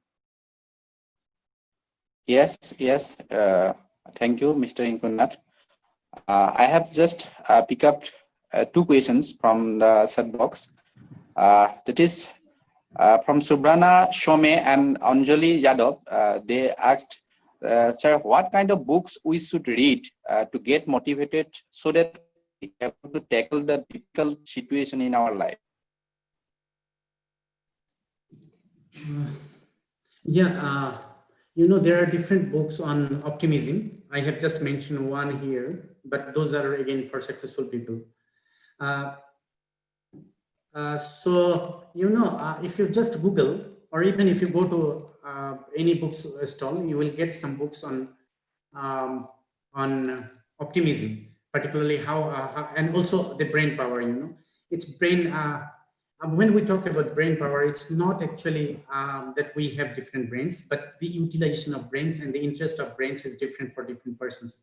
We don't use our brain properly because on all the subjects because we are not interested in that particular subject. You know, if somebody starts speaking something about chemistry to me with complex theories, then definitely I won't be interested. You know, it's the books are like what you want. I mean, your interest, and like particularly there are Stephen Cohen I mentioned, I think, in my presentation. So he's one of the positive speakers. So in India, we have a positive speaker as well as he has written some books. He is from South India, I think Hyderabad. He's called Bard Cherian. Okay, his name is Bard Cherian. Please read him if you want to read something in very simple English language. So even in library, it's full of books on optimism. So automatically, when you read this kind of books, you know, automatically you become positives. If you think that your brain is not working properly, read books by Raj Papans. That's on mind power, you know, how our mind works and what we should do to improve our brains. Thank you so much. Thank you, sir. There is actually question. Prema Sanda, she said, please suggest some books for children, sir, please. Yeah, for children, as I have mentioned, you know, Alice in Wonderland is the best one because the children, they remain in the fancy world. They think differently. They are not, I mean, their brain is not mature, and they think that even the dog should talk, the rabbit should talk, the rabbit should play with him, you know. So that's their world actually. Their world is full of fancy things, and they like anything which is fancy. And the advantage of even, you know, what I suggest being parents, I am sure that most of us are parents now. So I suggest that you should read out some of the stories and some of the books for your children if they are not interested. So read together. Usually what we do, we use our mobile, we are busy in our laptop, we are busy in our tablets, and then the children is busy in his, you know, mobile phone. So we need to read out with, you know, if he is not interested, just ensure that you are reading out these stories and together you are learning, you know, your children is learning. So reading those kind of books will make them interested in reading more and more books actually. Thank you. Thank you, sir. Mr. Inkunat, sir, I have not seen any more questions in the chat box. If you have any, if you have picked up any questions from the chat box, then please forward to the chat. Okay. I request Mr. Ornav Setia to allow the participant to unmute themselves so that they can ask question directly. Okay, thank you, Jayanta Kalita. I am also not able to pick up questions because in the chat box there are the complimentary remarks. So it's yeah, I got one question. Okay, hello. Okay. Yeah, I got one question from someone called Apurva Tanti. He has written, how relevant mythological and historical fictions are to you, and do you read them? Yeah, definitely. You know, when you ask me, I was a bookworm actually, so I read them definitely. But the issue is that how relevant. For example, if you ask how relevant is Bible and how relevant is Quran, how relevant is Vedas. So I have never gone through the 18 Qurans, but I know the gist. So it's not relevant, but it's famous, and I respect them because those books were written in those times. So, it gives us an idea of the society, an idea of the culture, an idea of what people used to think in those days. So that's why it's essential to, because without history, we are nowhere, is it? Even we know, everybody knows about Adam and Eve, but it's up to you whether you believe them or not believe them. You have to apply, or we have to apply our brains. But those are very essential and important document for us. Thank you so much. Thank Hello. you, Mr. Sir. Hello. Yes, yes. Can continue. I put questions? Yes, yes. Myself, Sadur Rahman. Hello. Yes, yes. One person. Hello. Please, Myself, one time. Sadur Rahman Yes, from carry on. Islam College, Ramdia. A very good evening to Kumar sir and all the organizers of Masbat College. It's wonderful sessions. And sir, my question is that our technology controls every aspect of our daily life, and we are sometimes we are creating a bad habits to reading a book. So the question is that how would you suggest to create a habits of reading books in the era of technology? My first question. And second question is, sir, which books are you considering the most famous in your life? These two questions from my side. Yeah, let me address the second question first. The most interesting book in my life was the first book that I have shown in the presentation, The Interpretation of Dreams by Sigmund Freud. Because, I from my childhood, I don't know why, I was very much interested in knowing about dreams. And there are different universities doing research on dreams. It gave me overall idea how dreams happens, what is conscious mind, what is subconscious mind, what is unconscious mind. So this is very interesting books, and I would love to read them again. And I think I read that during my college days. But the most interesting book, another one which I like and I read again and again, was the world famous paintings. So because you get the idea about the paintings. So there are different paintings. I'm sorry, because of the times I could not show you. Even if you go to Paris, what happens. In Paris, almost all the hotels are inside of the hotels, walls of the hotels, the ceilings of the hotels are painted with great paintings. So you will understand about the painting. So those who are interested, even if you are not interested, just read that book once. It's not a book actually. In one side you will find the paintings, in the other side the explanation why that particular painting is famous. I think that was one of the books which I liked most. But in science, I'm asking. A brief history of a brief history of times. Sir, I have one question. I'm Dr. Amareshwar Reddy from Meghalaya. Hello. Yes, yes. Yes, sir. Yes, sir. Carry on. Sir, which book you like most, and which book influenced you more? Which book you refer to participants of the webinar to read before die? Yeah, I think this question I already addressed, but if you ask me which book influenced in my life most, because I came from a rural area. My village is near Bhutan, and I was not good in studies. I studied in Assamese medium school, and but I landed in as international civil servant, in United Nations. So there was a book actually.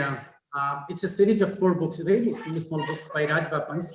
He writes on mind power. He is based in US. He's a Gujarati person, and he writes on mind power. So it's like the book is called Mind Power 1, Volume 1, Volume 2, Volume 3, Volume 4, very small ones. And after reading those books, I understood that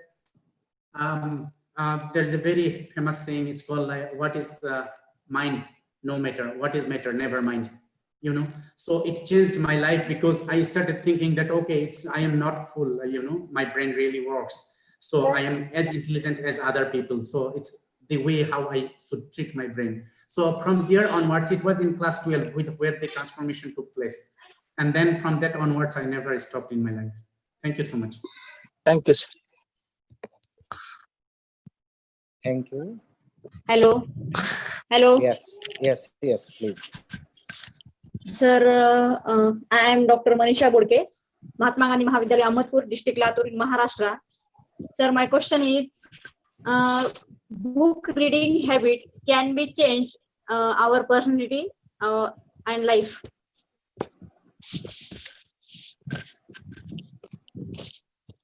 Hello. Please repeat. Hello. Can you Sir, repeat, please? my question is, hello. Yes, Yeah. please repeat. Hello. Yeah, Yes, hear you. madam. Sir, I am Dr.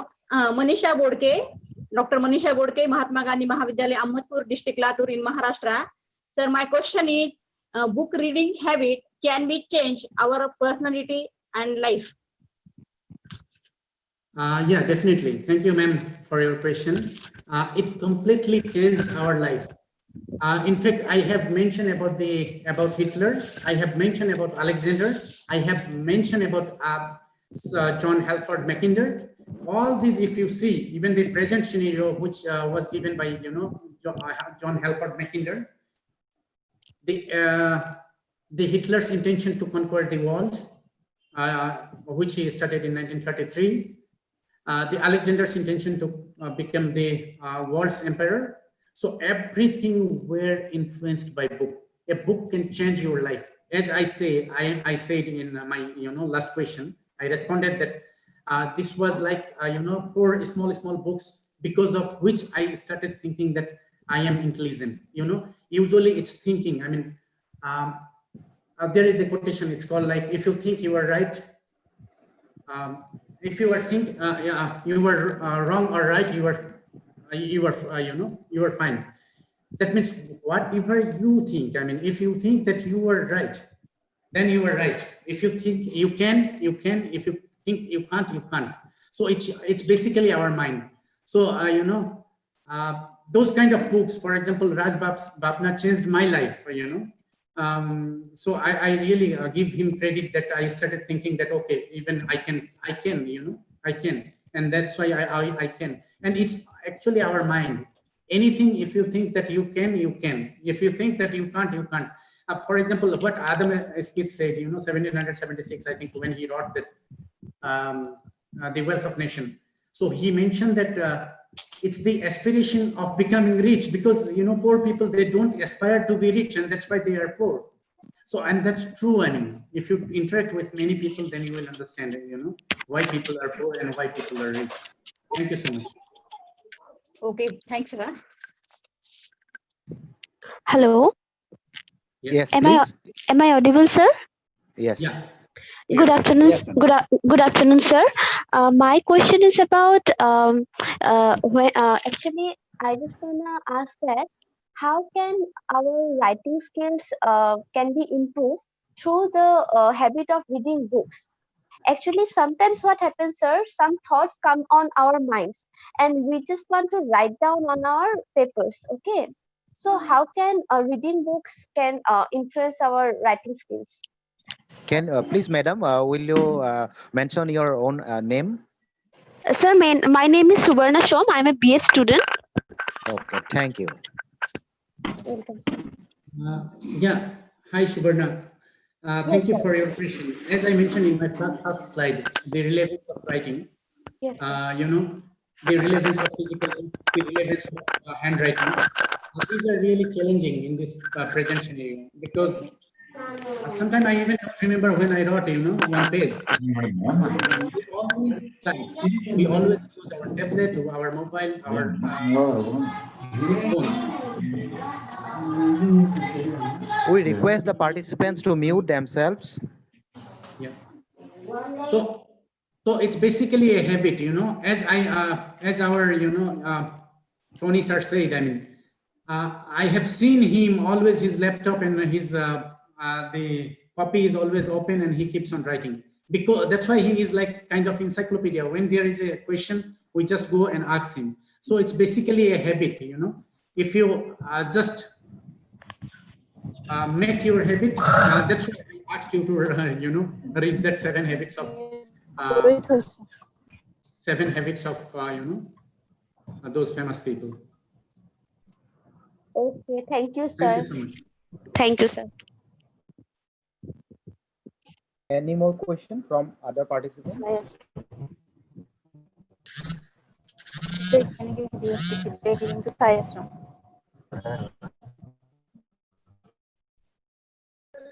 Any more questions from our participants?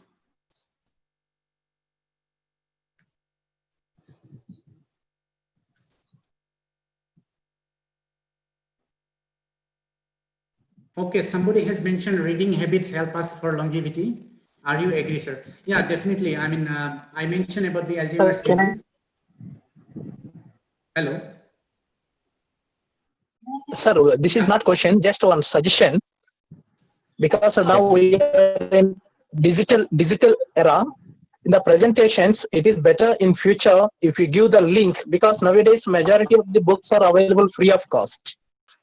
So at the end of the presentation or during the presentation, if you give the links for freely downloadable books, it is very useful for the participants.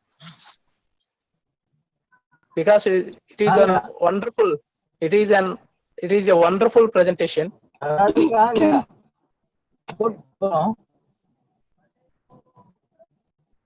Thank you.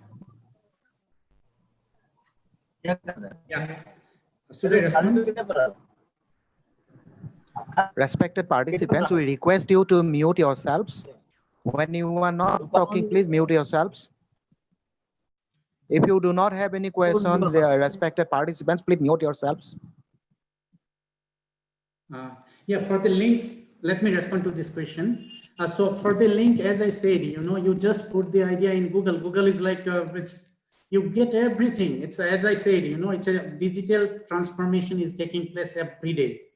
Every time, the more and more, for example, even including the land information, the boundaries of the country, the forest information, the animals, everything is digitized now.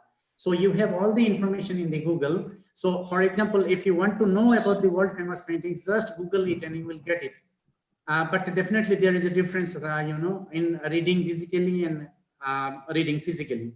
So it's like, so I mean, together with this one, I have found one question, asked by Utpal Deka. He mentioned that reading habits help us for longevity. Are you agree, sir? Oh yeah, definitely. It's not what I am saying. Reading habits, actually, it takes you to a different world. I don't know how many of you have read Sarat Chandra Chattopadhyay. If you read his novels, if you read novels by Munshi Premchand, like Godan, like, I mean, so you go in a different world altogether. It's like watching a movie. I mean, you will, for example, even they have mentioned how the door is opened, what will be the sound coming from a door, a door made of bamboo, a door made of wood. I mean, so like that. I mean, so you go in a different world, and that's why on the basis of these studies, they did the study with it's called RCT, randomized control trial. So I don't know. I mean, those people who are from research background, they will understand. So they keep one control group, one intervention group, and they do these experiments. That's why it's very famous. Even for clinical trial right now for COVID, WHO is doing this randomized control trial. So whatever we'll be getting, for example, medicine, this will be clinically trialed in 4 stages. In fact, it's 5 stages.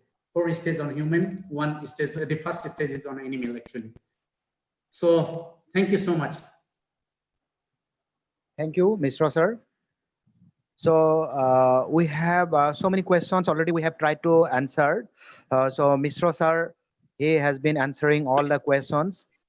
And already we have picked up questions from the chat box. We have allowed the participants to ask questions directly. So although we are not in a position to conclude this session, because it's a very nice session, highly informative, highly educative, and participants are able to learn so many new things. But there is a limitation of time, so we are bound to complete it on due time.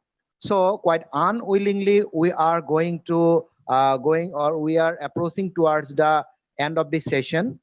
So now, if any participants have any more questions, for the last time, I request anyone, if anyone want to ask a question, or otherwise we shall go to the next part of the session. Sir, Yeah, I have a found question, not actually question, sir. I have a suggestion that I'm a student of PG from Borderland University, sir. During my course, I got many support from the. Actually, I'm unable to buy books. So there is a website, sir, which is namely www.pdf drive, where we can get more than crores of books there, sir. We can download. It's a suggestion, sir. Thank you. Yeah, if you want peer, actually, you know, it depends upon which type of books you want. For example, we nowadays, what I read like called peer-reviewed journals. There is a website called PubMed. So in PubMed, you get all the top-level journals, you know, articles. For example, if you want to know latest research on coronavirus, you know, you will get all the articles published by them, who is doing what, who is not doing. And there are different websites, but not having money is not the problem. What I found during my college days, I don't have money to purchase even the basic, you know, books. And I requested the principal, and principal, you know, allowed me to take the books for one. I am thankful to Dr. Saru Soharianath. You know, she allowed me, and the library allowed me to borrow the books for 1 year. So it's, you know, not having money is not the solution. As he said, not having the will is the problem, actually, as Adam Smith said, you know. If you have intention, definitely you will reach there.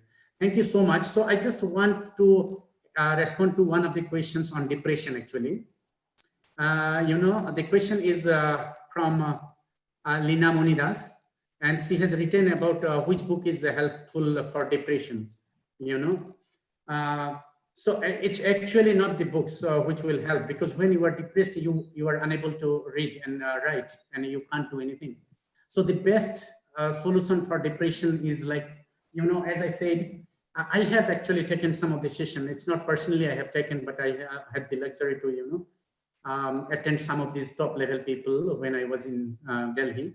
The person that I mentioned was Bert Cherian. He's an Indian, South Indian, from Hyderabad. And he has an institute, and he gives, you know, lectures on positivity and depression. Like, so what he mentioned, that you can't be depressed, you know, like raising your head. So when your head is up, you can't be depressed. When we became depressed, our head became like, goes like down this, you know, we don't want to open our eyes properly. And we think that, okay, all the sorrows and all the, you know, everything bad is happening in my life only.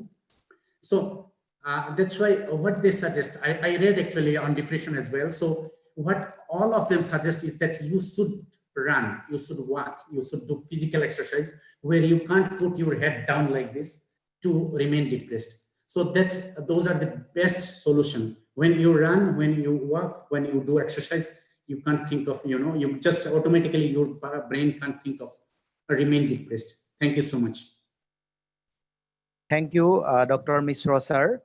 So because of the limitation of time, so we are not able to cover up the questions from all the participants. Still, we have tried to answer as much as possible. So already Ritu Kumar Misra, sir, he has already answered questions from chat box from himself. We have already presented the questions, and he himself has also answered you. And we hope all the participants are highly benefited from this session, from this webinar. So from the organizing committee, I offer my heartful gratitude to Dr. Misra, sir. And I personally believe that my mission is fulfilled. That means I wanted to present a session of this kind from a long time. So Dr. Misra, sir, and when we talked with one another regarding this matter, so when he mentioned about it, I was quite confirmed that this kind of program will definitely enlighten the knowledge of, or the mind of the participants and of everyone.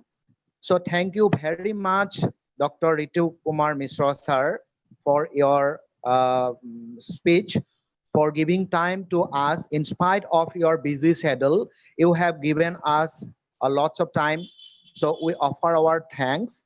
And now I request you for the last time, if you want to say something to our participants, because still in our Zoom platform, we have around 500 participants. Maximum number of participants we can allow in Zoom platform, it is 500, and still we have about 500 participants. And the rest of the participants, they are in YouTube live.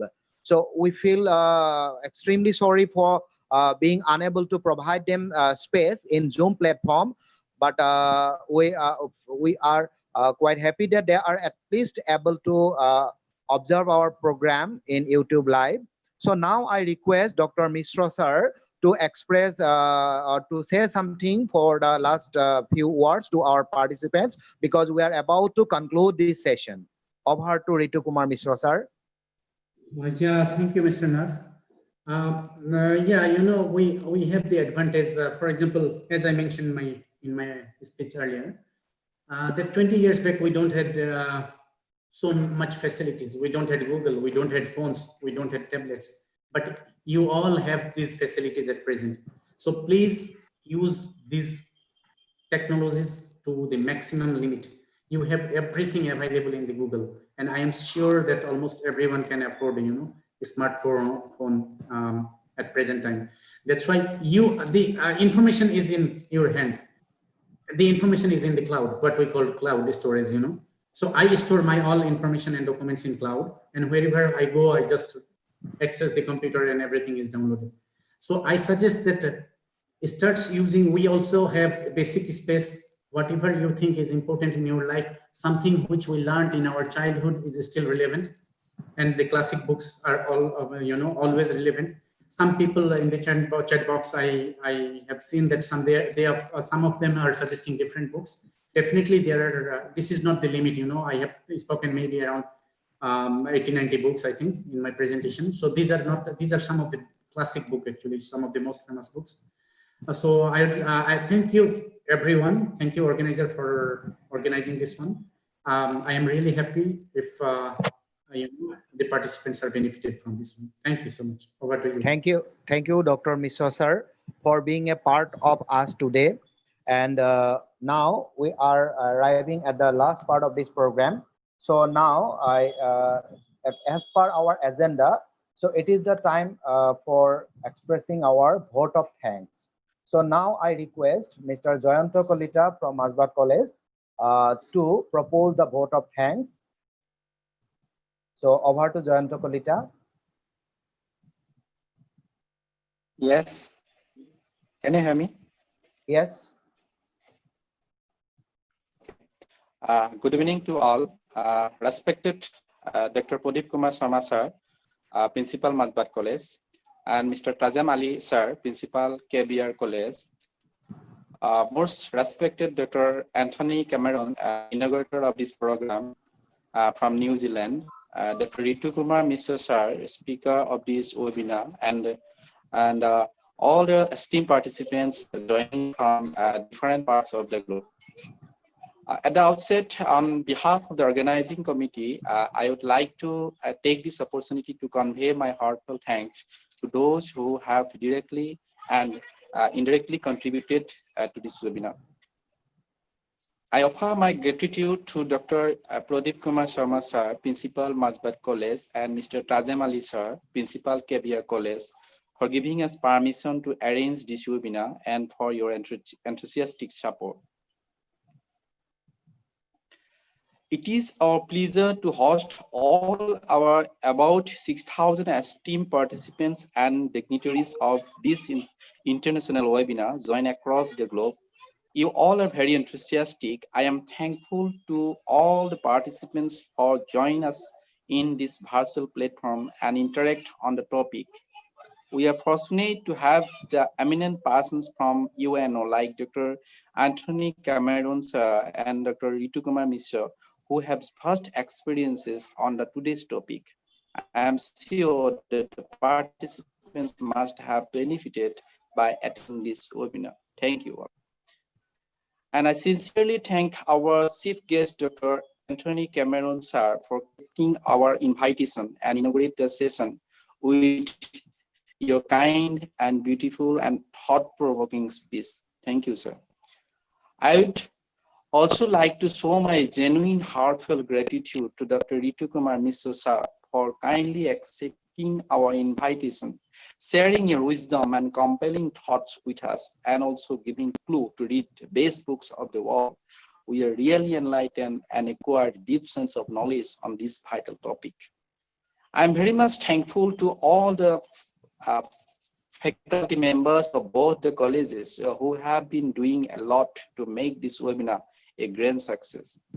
I also take this opportunity to thank Mr. Arnab Setia from Dibrugarh University and Mr. Indra BORAH, who have been sincerely controlling the technical side till now.